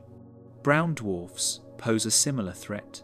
These are failed stars, objects that formed like stars from collapsing gas clouds but never achieved sufficient mass to sustain hydrogen fusion. They occupy the mass range between the largest planets and the smallest stars. Roughly 13 to 80 Jupiter masses, too massive to be planets by most definitions. Too small to be stars, they glow dimly from residual heat of formation and from deuterium fusion in the lightest ones. But they fade over billions of years as they radiate away their heat. Eventually, they become invisible, dark objects, drifting through space, detectable only through gravitational effects or chance infrared detection while still warm. The nearest known brown dwarf is Lumen 16, actually a binary system of two brown dwarfs orbiting each other. They are 6 and A, half light years away. The third closest stellar system to the Sun, after Alpha Centauri and Barnard's star. But Lumen 16 was discovered only in 2013, despite being relatively close. Brown dwarfs are extremely difficult to find. They emit very little light. Most surveys miss them. This means many brown dwarfs remain undetected in the solar neighborhood, hidden in the darkness between stars. Perhaps some are closer than Lumen 16, waiting to be discovered, or passing through without being noticed. If a brown dwarf passed through the solar system, the effects would be similar to, but less severe than, a hypervelocity star. Encounter: gravitational perturbations of the Oort cloud, orbital disruptions, comet deflections, but brown dwarfs are smaller and less massive than stars. Their gravitational influence is weaker at a given distance. The disruption would be less severe unless the encounter was very close. Within a light year or less, then, the effects could be significant. Thousands of comets deflected, elevated impact rates for millennia, invisible wanderers. Rogue planets are even more common than brown dwarfs, according to current estimates. These are planets ejected from their star systems during formation or later through gravitational interactions. Thrown out into interstellar space, they drift. Through the galaxy alone, cold, dark, undetectable except through gravitational lensing or infrared surveys that can detect their residual heat. And even infrared detection only works for relatively young rogues. Old rogue planets, billions of years old, have cooled to the temperature of interstellar space. They are essentially invisible. Dark matter, in the literal sense though, unrelated to the mysterious dark matter that dominates cosmic mass. Estimates suggest rogue planets might outnumber stars in the galaxy, perhaps by factors of 2 or more. This is based on formation simulations and gravitational lensing surveys. During planetary system formation, gravitational interactions between forming planets are chaotic. Some planets are ejected, thrown out of the system entirely. Computer simulations suggest 1 or 2 planets might be ejected for every system that forms. The Milky Way contains hundreds of billions of stars. If each produced 1 or 2 rogue planets during formation, trillions of rogue planets wander the galaxy. Most are small, Earth-sized or smaller, but some are large, Jupiter-sized or bigger. A few might be super Jupiters, several times Jupiter's mass, objects too large to be normal planets but too small to be brown dwarfs. A rogue planet passing through the solar system would cause havoc if it passed close enough. If a Jupiter mass rogue entered the inner solar system, planetary orbits would shift. Earth could be ejected from the solar system entirely, thrown out into interstellar space, or Earth could be pushed toward the Sun, spiral inward, eventually be consumed, or Earth could collide with Venus or Mars if orbital resonances developed. The probability of such a close encounter is extremely low. Rogue planets are small compared to interstellar distances. The odds of one passing within the inner solar system are negligible on human timescales. But over billions of years, the probability increases. But rogue planets might be detectable before close approach if they pass through the outer solar system first. Their gravity would affect known objects. Comets would deflect from expected trajectories. Kuiper belt objects would shift orbits measurably. By monitoring the outer solar system carefully, astronomers might detect approaching rogues decades or centuries in advance. This would provide warning, time to calculate precise trajectories, assess the level of danger, prepare responses if necessary. But detection requires systematic monitoring of thousands of small objects in the outer solar system, measuring their positions precisely over years or decades, looking for anomalies that might indicate gravitational perturbations from an unseen massive object. Our detection is the challenge with rogue planets. They emit no light, they reflect no starlight because they are too far from any star. They, invisible to optical telescopes under normal circumstances. Infrared telescopes can detect young rogues still, warm from formation. They glow in the infrared, but old rogues, cooled over billions of years, emit almost no infrared radiation. They are the temperature of space itself, about 3 Kelvin. Only gravitational effects reveal their presence. Gravitational microlensing has detected a few rogue planets this way. When a deaf rogue passes between Earth and a distant star, its gravity bends.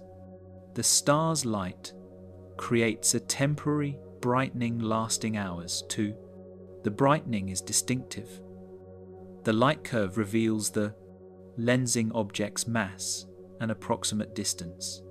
Gravitational microlensing works but requires luck. The alignment must be perfect.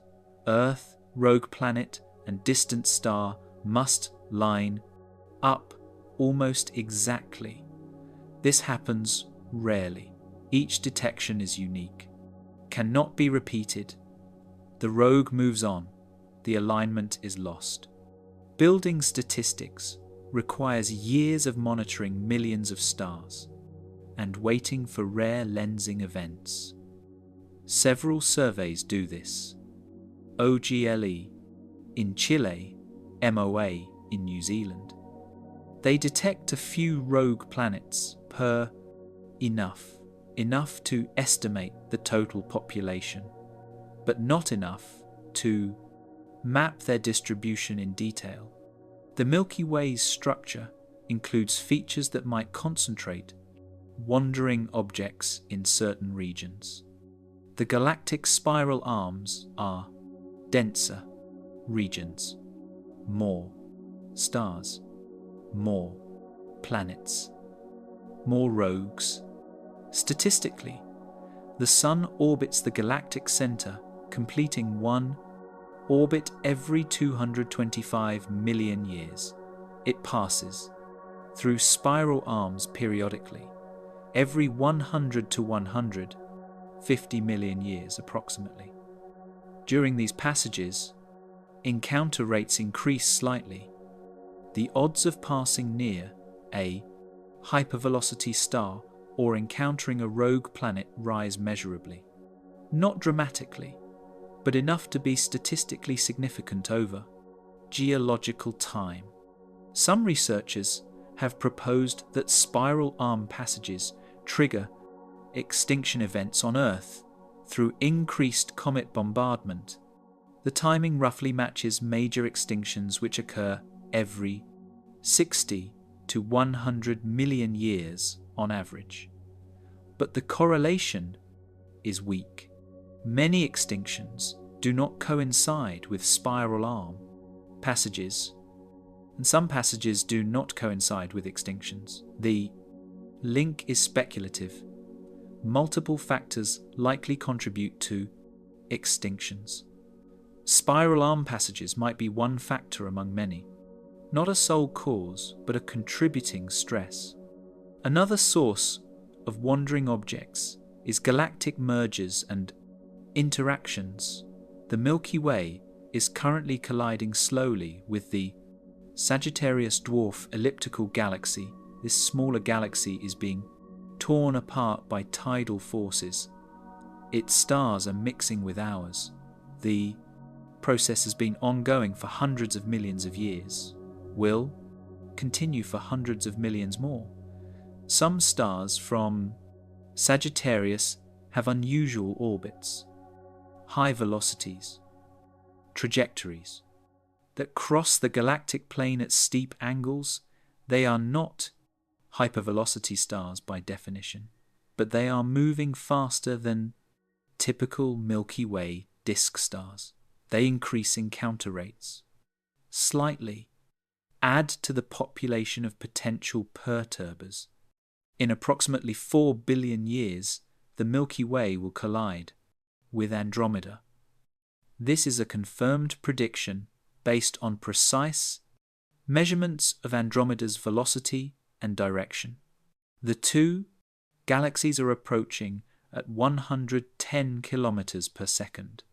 The collision will be dramatic on galactic scales.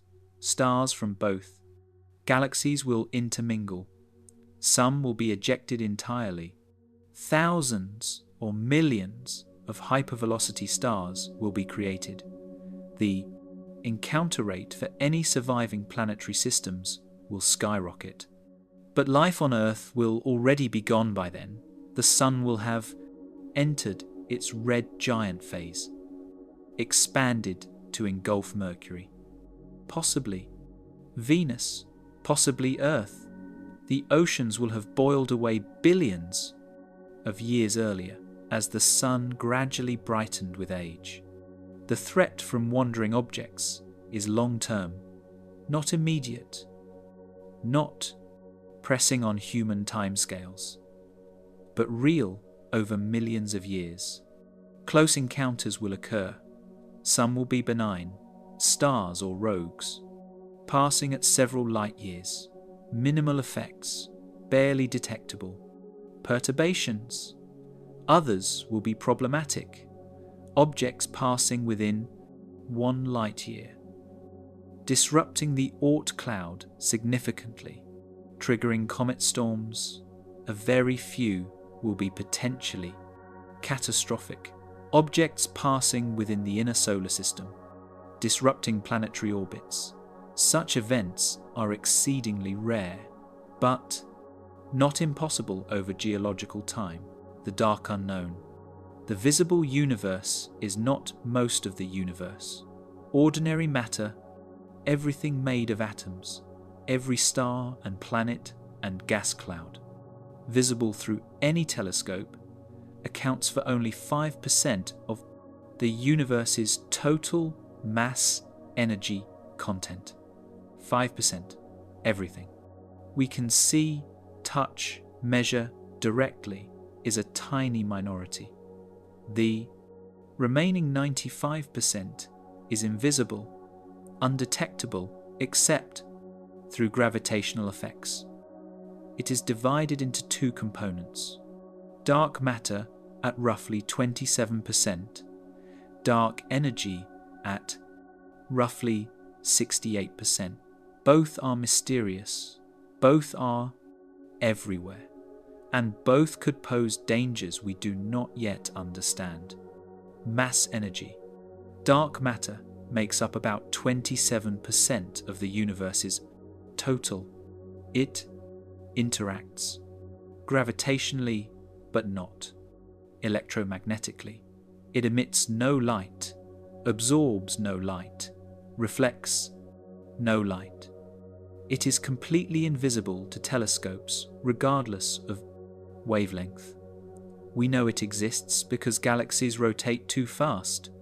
The visible matter in galaxies is insufficient to hold them together gravitationally. Based on the stars and gas we can see, galaxies should fly apart.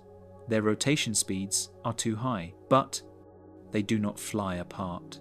They remain bound. Something unseen provides additional gravity. That something is dark matter. The evidence is overwhelming and comes from multiple, independent sources. Galaxy rotation curves show flat velocity profiles, inconsistent with visible matter alone. Gravitational lensing reveals matter concentrations where no visible matter exists. The cosmic microwave background radiation has fluctuations that require dark matter to explain. Large-scale structure formation. Simulations need dark matter to match observations. All these different measurements converge on the same conclusion. Dark matter exists. It outmasses ordinary matter by factors of 5. The amount and distribution are constrained precisely by multiple observations. Dark matter is real, but what it is remains unknown. Dozens of candidates have been proposed: weakly interacting, massive particles, or WIMPs, axions, sterile neutrinos, primordial, black holes formed in the early universe. Each candidate has theoretical motivation. Each predicts different experimental signatures. But decades of searching have found nothing definitive. A few anomalous events in detectors, but nothing conclusive, nothing confirmed. Dark matter remains elusive despite enormous effort to detect it directly. If dark matter is composed of particles, those particles pass through Earth constantly, billions per second potentially. They interact so weakly with ordinary matter that they pass through without noticeable effect. Deep underground experiments search for rare interactions. Detectors containing tons of liquid xenon or germanium crystals wait for a dark matter particle to hit a nucleus, to deposit energy, to create a detectable signal. The detectors are shielded from cosmic rays by miles of rock cooled to near absolute zero to reduce thermal noise. Years of data collection have produced a few possible events, but statistical significance remains elusive. The danger from dark matter particles is probably negligible if they interact as weakly as current limits suggest. If they pass through matter almost completely unimpeded, they cannot harm biological systems. But this assumes dark matter is uniform, smoothly distributed through space. What if it clumps? What if dark matter forms structures, dense concentrations moving through the galaxy? A dark matter clump passing through the solar system could have gravitational effects, not strong enough to disrupt planetary orbits significantly, but possibly enough to affect the Oort cloud, to trigger comet deflections. This is speculative, but not impossible. Some researchers have proposed that dark matter might form bound structures through self-interaction. If dark matter particles interact with each other, even weakly, they can radiate energy and collapse into compact objects. Dark stars powered by dark matter, annihilation. Dark planets held together by dark matter forces. These would be completely invisible, detectable only through gravitational effects on ordinary matter. A dark planet could pass through the solar system without being seen. Only its gravitational wake would reveal its presence. Comets and asteroids would deflect microscopically, slightly. Planetary orbits would shift. This is not mainstream physics. No evidence supports dark matter structures at planetary or stellar scales. But the possibility cannot be excluded completely. Dark matter is 5 times more abundant than ordinary matter. If even a small fraction forms structures, the galaxy might contain billions of dark objects, invisible wanderers moving through space, occasionally passing through star systems, creating subtle gravitational perturbations. The effects would be difficult to attribute. A comet deflection could be explained in many ways. Only systematic, statistical analysis might reveal patterns suggesting dark matter structures. Dark energy is more mysterious than dark matter. It makes up roughly 68% of the universe's total mass energy, content 2/3 of everything. It causes the expansion of the universe to accelerate. Galaxies are flying apart faster over time. This was completely unexpected. Discovered in 1998 through observations of distant supernovae, the expansion should slow due to gravity. Matter attracts. The Big Bang gave the universe initial outward motion, but gravity should gradually decelerate that motion, eventually halt expansion, perhaps reverse it into a big crunch. This was the expectation, but observations showed the opposite. Expansion is accelerating. Distant galaxies are receding faster than expected. Something is pushing space apart, overwhelming gravity on cosmological scales. That something is dark energy.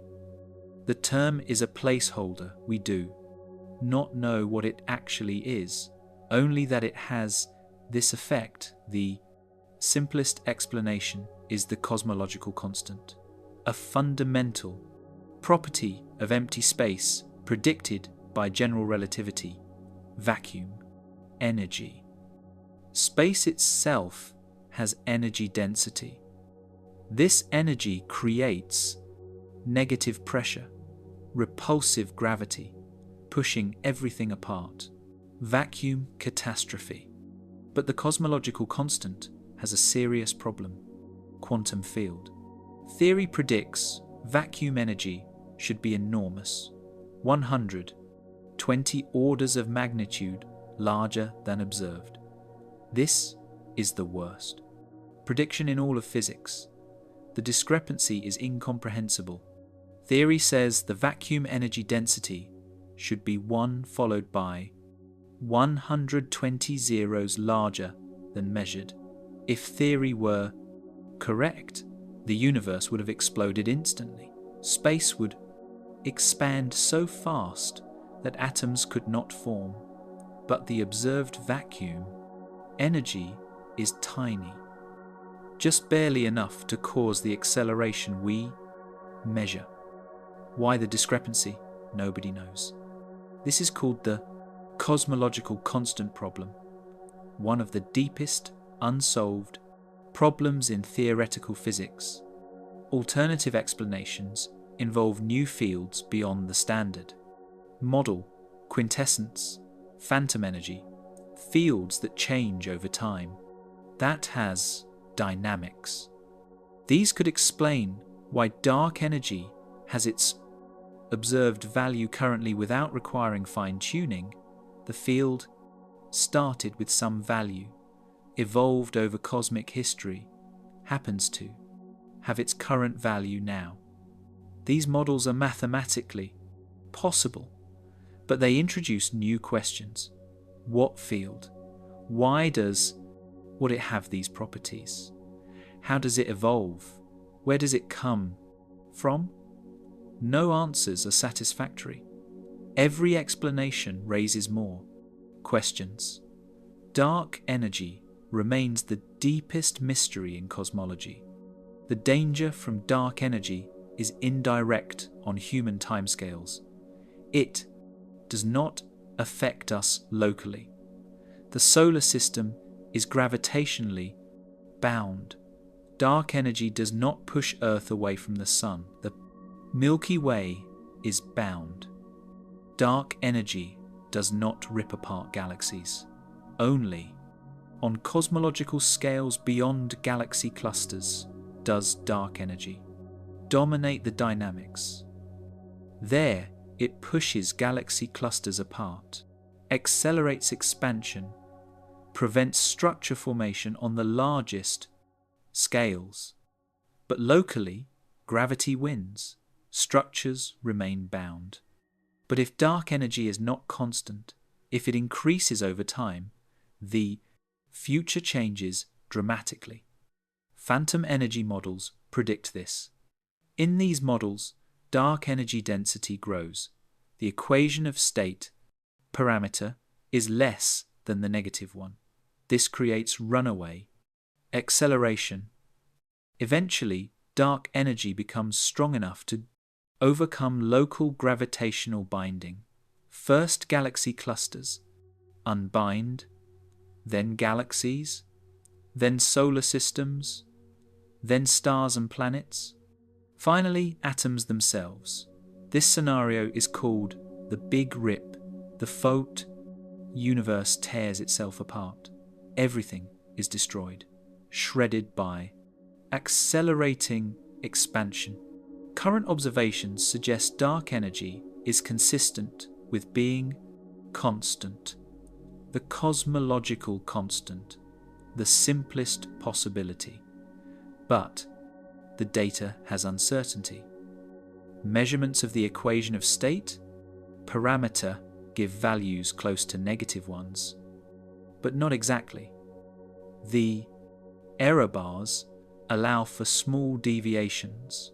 If dark energy is even, slightly non-constant, if the equation of state parameter is even, slightly less than -1, the Big Rip becomes possible, and it could occur relatively soon on cosmic timescales, within 20 to 50 billion years. This is far in the future, but not infinitely far.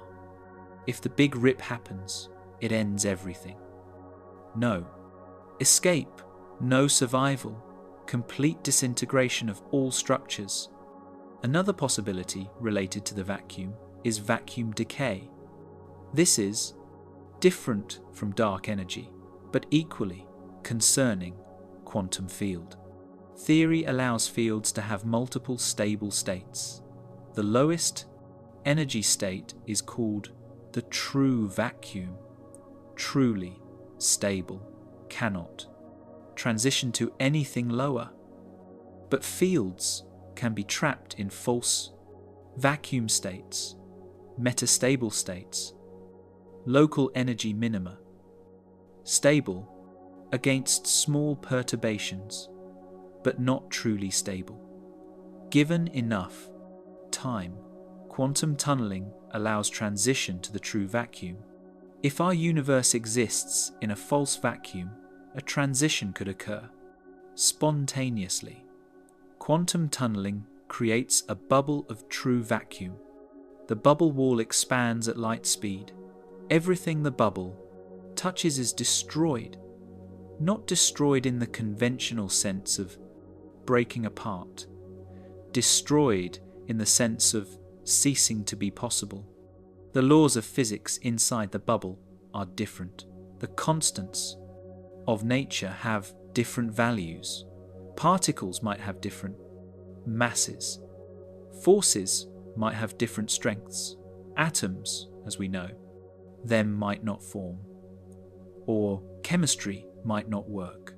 Or protons might decay instantly.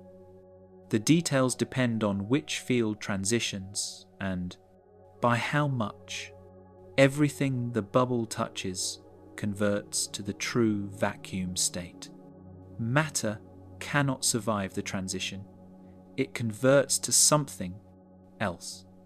Perhaps radiation, perhaps exotic particles, perhaps nothing recognizable. The bubble expands at light speed. We would not see it coming. One moment, normal physics. Next moment, oblivion. No warning. No time to react. The danger and the destruction arrive simultaneously. If vacuum decay begins anywhere in the universe, it propagates inevitably. The transition spreads until the entire universe converts from false to true vacuum. The process is irreversible, unstoppable. This sounds like science fiction, but it is serious physics, discussed in peer-reviewed journals. The Higgs field, discovered at the Large Hadron Collider, could be in a false vacuum state. Measurements of the Higgs mass and top quark mass place the Higgs field near the boundary between stability and metastability. The calculations depend on assumptions and measurements with uncertainties, but they suggest the possibility cannot be excluded. The universe might be metastable, stable for billions or trillions of years, but not forever. Eventually, quantum tunneling occurs. The transition begins somewhere, then propagates everywhere. The probability is extraordinarily low. The expected time before a transition in our observable universe is vastly longer than the current age of the universe, many orders of magnitude longer, perhaps 10 to 100 years or more. But the probability is not zero. Vacuum decay could happen tomorrow or never. We cannot predict quantum tunneling events. We can only calculate probabilities, and the probabilities suggest we are probably safe for a very long time, but probably not, certainly. The uncertainty is absolute, but there is a deeply disturbing twist. Vacuum decay might have already begun. Far away, beyond our cosmic horizon, a bubble could be expanding toward us right now. We would not detect it until it arrived. The bubble wall travels at light speed, so does light. They reach us simultaneously. The first indication of vacuum decay is the decay itself. No advance notice, no precursor phenomena. Most cosmic dangers provide some warning. Supernovae brighten over days before exploding. Asteroids can be detected years in advance. Gamma-ray bursts are at least separated in time from their progenitor events by the light travel time. But vacuum decay is different. The danger and the destruction arrive together, no separation in time, no opportunity to prepare or react, living with cosmic danger. The catalogue is complete. Black holes that trap everything, supernovae that outshine galaxies, gamma-ray bursts that sterilize worlds, asteroids that reset evolution, wandering stars that disrupt planetary systems, relativistic particles that pierce through matter, dark components that make up most of reality but remain mysterious, vacuum states that might decay. These are the dangerous objects and phenomena in the known universe. These are the threats. They exist. They operate according to physical law. They are completely indifferent to life. What does this mean for humanity, for civilization, for our future? We cannot escape cosmic dangers. We cannot hide from them. Technology might deflect asteroids if detected early enough, might provide warning of solar storms, might shield against radiation to some degree. But technology cannot prevent supernovae, cannot stop gamma-ray bursts, cannot stabilize the vacuum if it is metastable. Some threats are beyond any conceivable mitigation. They are woven into the structure of reality itself. This creates profound philosophical questions, should we care, about dangers that operate on million-year timescales, threats that might never manifest during human existence. The answer depends on perspective and values. Individual humans live decades. Civilizations last centuries or millennia, at most historically. Species persist for millions of years typically. The Earth has existed for 4.5 billion years. Each timescale has different relevant threats, different planning horizons. For individuals, cosmic dangers are negligible. The probability of dying from a gamma-ray burst is effectively zero, far lower than car accidents, disease, violence, or countless mundane dangers. Worrying about cosmic threats makes no practical sense for personal life planning. The risks are too remote. The timescales are too long. An individual's life is too brief for cosmic dangers to matter personally. For civilization, some cosmic threats become marginally relevant. Asteroid impacts occur on timescales of centuries to millennia for civilization-threatening sizes. Detection and deflection programs make practical sense. These are manageable risks worth addressing. The investment required is modest. The potential losses are enormous. The cost-benefit ratio favors action. Most governments now recognize this. Asteroid surveys are funded. Deflection technologies are tested. International coordination is developing. Progress is real, though incomplete. For species survival over millions of years, longer-term threats become relevant. Nearby supernovae, gamma-ray bursts aimed at Earth, close stellar encounters. These operate on timescales of millions of years, too long for individuals or civilizations to worry about practically, but relevant for the long-term survival of intelligent life on Earth. The only defense against such threats is dispersion, spreading to multiple star systems. If humanity exists on dozens or hundreds of worlds, no single cosmic event can cause extinction. This is insurance through redundancy. Not defense against specific threats, but resilience through distribution. Understanding cosmic dangers is not primarily about fear. It is about perspective. Knowing our place in the universe. We are products of a violent cosmos, made from stellar ash. Our atoms were forged in supernovae billions of years ago, shaped by radiation and cosmic rays, living on a planet that was born from cosmic collisions, threatened by the same processes that created us.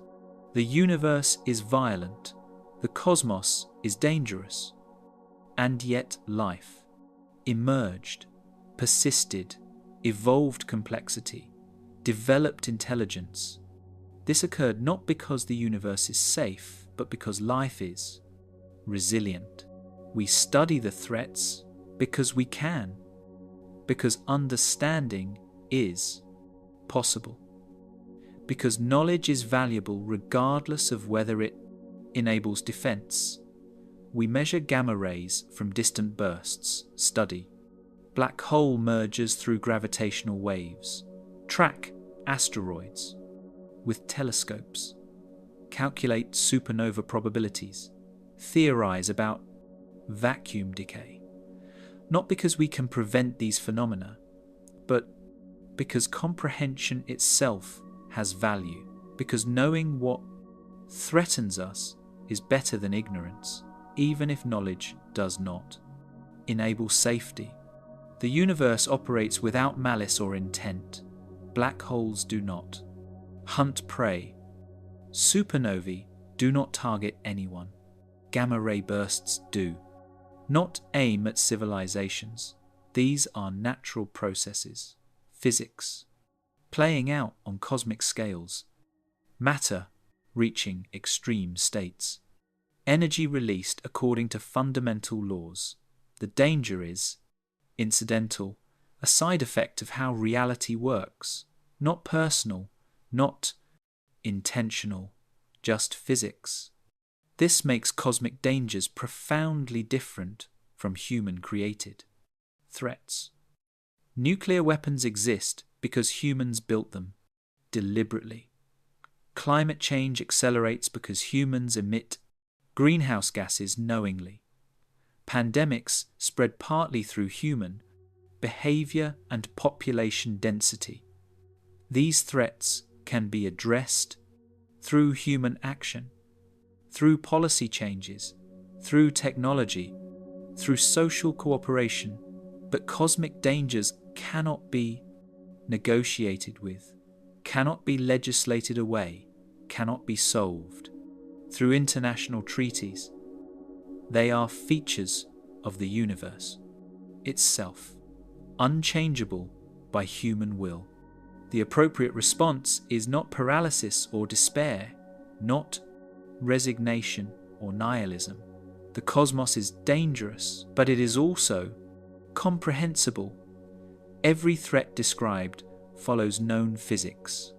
Black holes obey general relativity.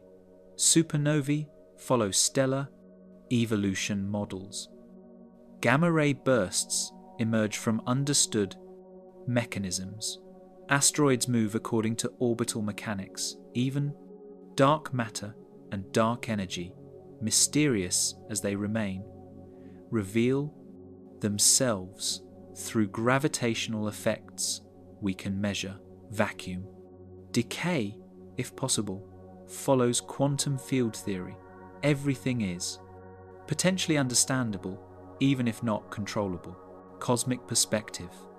This means cosmic dangers can be studied systematically, predicted, in statistical terms, where probability is relevant, monitored for precursors where early warning is possible. The more we understand, the better we can prepare, not to prevent the threats. In most cases, prevention is impossible for cosmic scale phenomena, but to survive them where survival is possible, or to know when survival is impossible so we can at least understand our fate. Detection and warning systems make sense for threats we can potentially address. Asteroid surveys find impactors years or decades before arrival. Solar monitoring provides hours or days of warning of major storms. Supernova candidates can be identified and watched. Gamma-ray burst detectors tell us immediately when distant catastrophes occur. Each system provides information. Information enables response where response is possible, or at minimum provides understanding. But many threats provide no warning at all. Vacuum decay propagates at light speed. Detection and arrival are simultaneous. A gamma-ray burst from within our galaxy aimed at Earth would likewise arrive without warning. The jets travel at light speed. We would not see them coming. The first indication would be ionization of the upper atmosphere. By then, too late for any response. These threats cannot be prepared for in any practical sense. We can only calculate their probability, and hope chance favors survival. The timescales matter profoundly. Human intuition evolved for immediate threats, predators, weather, hunger, danger, measured in seconds, minutes, hours, or days. We are poorly equipped psychologically to deal with threats operating on timescales of thousands or millions of years. A threat that might occur in a million years feels abstract, unreal, not worth worrying about, compared to immediate concerns. This is rational from an individual perspective, but potentially dangerous from a civilizational or species perspective. Consider asteroids. An individual has essentially zero probability of dying from an asteroid impact. The threat is too rare, too randomly distributed in time. Any specific person will die from something else long before an asteroid becomes relevant. So, individuals rationally ignore asteroid threats, but civilization as a whole faces cumulative risk over time. Eventually, an impact will occur. Certainty, given enough time. The rational, civilizational response is investment in detection and deflection. Even though no individual benefits directly in most timelines, the collective benefits in the small probability timelines where an impact occurs within relevant timeframes. This creates a collective action problem. Individuals have no incentive to fund asteroid defense. The personal probability is too low. But civilization collectively benefits from such programs. The solution is government action, collective funding for collective benefit. This is exactly what has happened. Governments fund surveys, space agencies test deflection. International cooperation develops, not because any individual demanded it, but because the collective threat justifies collective response. Longer timescales make this calculus harder. Threats operating on million-year scales exceed any government planning horizon. No nation plans a million years ahead. No civilization in history has lasted that long. The longest continuous civilizations are measured in millennia, not millions of years. Why should current civilization invest in mitigating threats that will not materialize for a million years? By then, humanity might be extinct for other reasons, or transformed beyond recognition, or spread across the galaxy. The million-year-ahead threat seems irrelevant. Yet the logic of insurance still applies in some sense. Dispersion across multiple worlds protects against all cosmic threats, regardless of timescale. If humanity exists on hundreds of worlds, a gamma-ray burst sterilizing Earth does not end the species. A supernova irradiating one system leaves others untouched. Even vacuum decay, expanding from a point, takes time to propagate. Across galactic distances, warning might reach distant colonies before the bubble arrives. Though at light speed, warning and destruction timing depends on exact geometry. So the ultimate defense against cosmic danger is not defense at all. Dispersion. A. Redundancy. Resilience. Through distribution. This requires becoming a multi-world civilization, then multi-system civilization, eventually a galactic civilization if timescales extend far enough. Each level of dispersion provides protection against different classes of threats. Multi-world protects against planetary catastrophes. Multi-system protects against stellar-scale threats. Galactic dispersion protects against nearly everything except vacuum decay or big rip scenarios that affect the universe as a whole. This is not currently possible. Humanity is confined to one planet, barely beginning to establish presence on others in our own system. Interstellar travel remains theoretical. The fastest spacecraft ever built would take thousands of years to reach the nearest star. Orders of magnitude improvement needed. New physics required, possibly, or acceptance of generation ships, or suspension technologies, or artificial intelligence surrogates. Many paths forward theoretically, none realized practically yet. But the timescales are long. If nearby supernovae threaten on million-year timescales, we have time. If gamma-ray bursts occur every few 100 million years, we have time. Time to develop interstellar capability. Time to establish colonies elsewhere. Time to become resilient through dispersion. The threats are patient. They operate on cosmic timescales. We need only match that patience with persistence. Understanding cosmic dangers also provides perspective on terrestrial threats. Climate change seems vast. It is the largest challenge humanity, civilization threatening currently.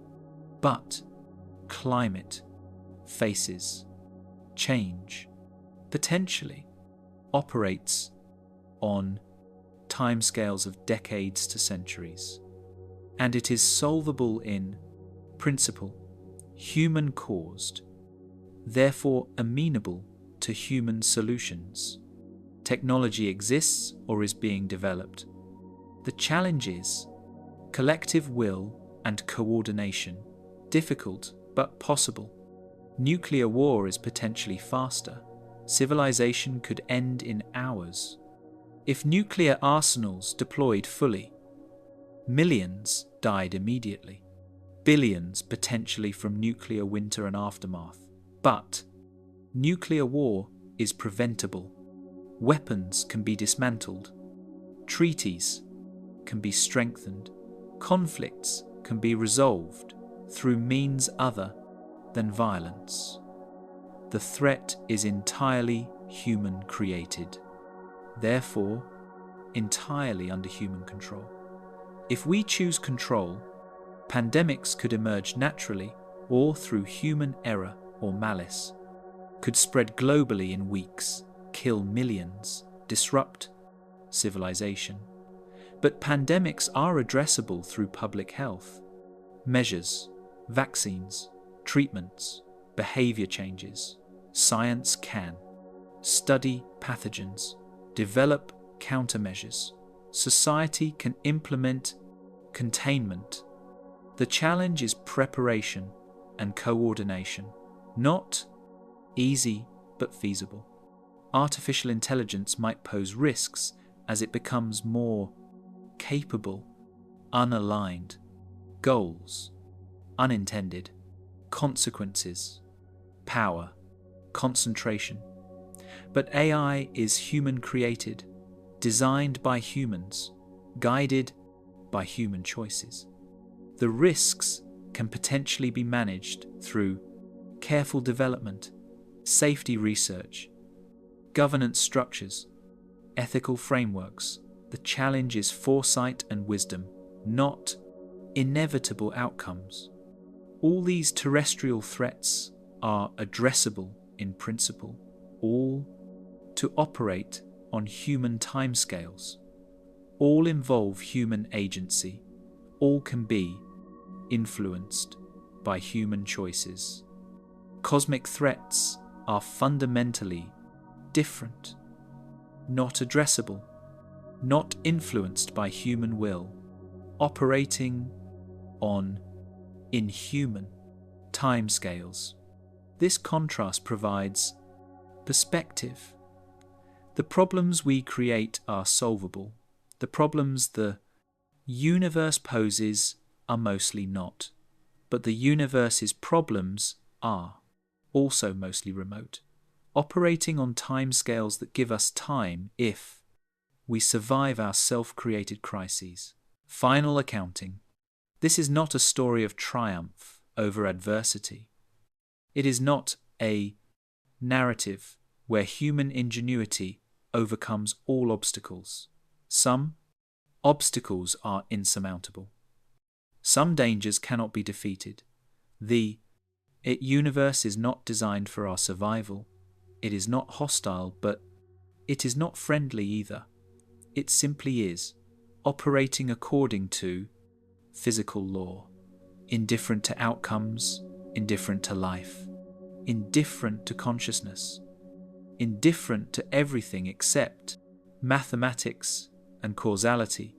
The most dangerous objects in the known universe are not weapons designed to harm. They are natural phenomena. Black holes are not evil. They are solutions to Einstein's equations. Supernovae are not malevolent. They are stellar evolution endpoints. Gamma ray bursts do not target civilizations. They are relativistic jets. From collapsing massive stars or merging neutron stars, asteroids are not cosmic assassins. They are leftover debris from planetary formation following orbital mechanics. The danger is real, but it is not personal, not intentional, just physics. This impersonality might actually be comforting in a strange way. The threats are random, not aimed at humanity specifically, not aimed at Earth particularly, not targeting life deliberately. A gamma ray burst could sterilize Earth tomorrow, or might never. Happen during Earth's remaining habitable lifetime. An asteroid could hit next year, or not for 1,000,000 years. Vacuum decay could begin now, or never if the vacuum is truly stable.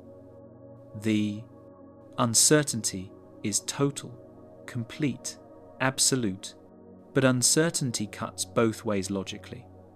We might face catastrophe tomorrow, or we might have billions of years. The only certainties operate on very long time scales.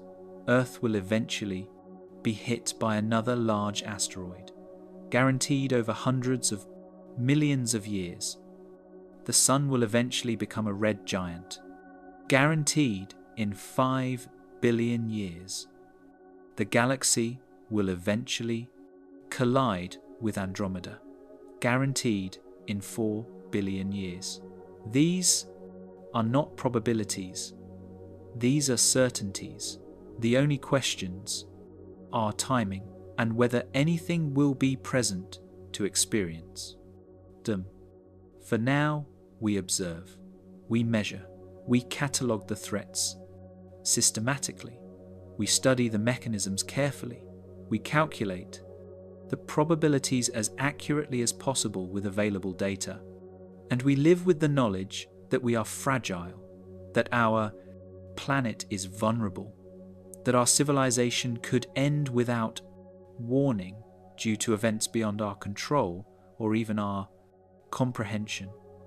This knowledge could be paralyzing, could lead to despair or nihilism, but it need not. The dangerous objects in the universe are not rare curiosities, confined to exotic locations. They are fundamental features of cosmic structure. Black holes anchor galaxies, provide the gravity, wells around which galactic dynamics organize. Supernovae forge heavy elements, create the carbon, oxygen, nitrogen, iron required for rocky planets and life. Gamma ray bursts might be the most energetic explosions since the Big Bang, signal the births of black holes.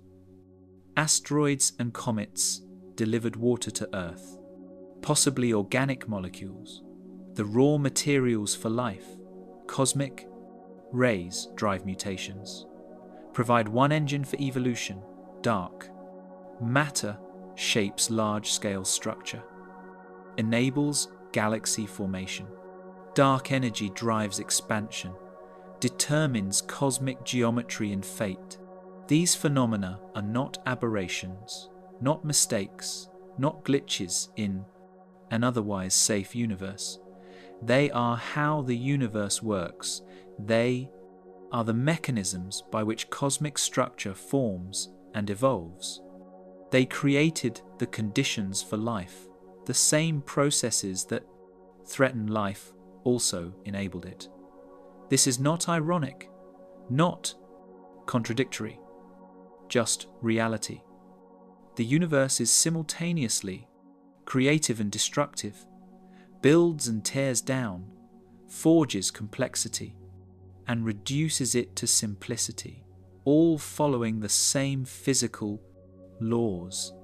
We exist within this framework, products of cosmic violence, made from stellar debris, forged in supernova explosions billions of years ago, shaped by asteroid impacts and radiation, living on a planet formed from countless collisions, threatened by the very processes that created us, trying to understand the mechanisms of our own origin and potential destruction.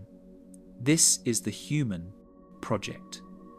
Not to conquer the cosmos, not to tame nature, but to understand it, to comprehend what we face, to measure the dangers accurately, even when we cannot prevent them, and having measured them, to proceed anyway, to build civilizations knowing they are temporary, to explore knowing the universe is hostile, to persist knowing extinction is likely, eventually. Not because success is guaranteed. Success is not guaranteed, far from it, but because the alternative is surrender, without trying, acceptance of inevitable doom without resistance, and that is not in our nature. The universe is vast and violent and indifferent, but it is also comprehensible, and that comprehension, that ability to look at a black hole or a supernova or a gamma ray burst and understand what it is and how it works and what it means for our existence, that is our response to cosmic danger, not victory, not safe, not control, but understanding and the resolve to keep seeking understanding even when what we find is terrifying. The most dangerous objects in the known universe cannot be avoided, ultimately, cannot be eliminated, cannot be negotiated with. They exist, they operate, they threaten, and we continue anyway, building telescopes to observe them, developing theories to explain them, creating technologies to survive them where survival is possible, accepting vulnerability where survival is impossible. This is the condition of conscious life in cosmic context, fragile but persistent, understanding, vulnerable but curious, threatened but the catalogue is complete. Black holes, supernovae, gamma ray, bursts, asteroids, wandering stars, relativistic particles, dark components, unstable vacuum states, each one measured, each one understood within current limits, each one waiting somewhere in space or time. The universe contains these dangers not as punishments or tests, not as obstacles deliberately placed. They are simply what emerges when matter and energy follow physical law. Across cosmic scales and time scales, we have walked through the mechanisms of destruction, examined how stars explode and black holes form, studied how space itself can tear or decay, calculated the energies involved, measured the distances that provide safety or threaten catastrophe. The numbers are precise where precision is possible. The uncertainties are acknowledged where certainty is unattainable. This is honest accounting, not fear-mongering, not reassurance, just information. What remains is choice, not whether to face cosmic dangers. That is not optional. We face them regardless. The choice is how to face them, with ignorance or knowledge, with paralysis or purpose, with despair or determination. The universe does not care which we choose. It will continue operating according to physical law, whatever we decide. But we care, and that caring, that insistence, that meaning exists even in an indifferent cosmos. That is what separates conscious beings from inert matter. The dangerous objects will remain dangerous. The threats will to remain threats. The probabilities will continue following statistical distributions. Nothing in these pages changes the physical reality of cosmic hazards, but understanding changes us, makes us less vulnerable to fear born from ignorance, more capable of rational response where response is possible, more accepting of limits where acceptance is necessary, and more appreciative of the improbable fortune that has allowed life and consciousness to emerge and persist in a universe filled with mechanisms for their destruction. The cosmos is not a place of safety. It never was. It never will be. But it is a place of wonder, a place where matter organized itself into complexity, where stars forged elements, where planets formed, where life emerged, where consciousness developed, where beings capable of understanding their own cosmic context appeared, that we exist at all, that we can observe and measure and comprehend the very phenomena that threaten us. That is the real story, not survival guaranteed. But existence is achieved against probability, understanding earned through effort, meaning created. In the face of meaninglessness, the universe is dangerous. We are here anyway.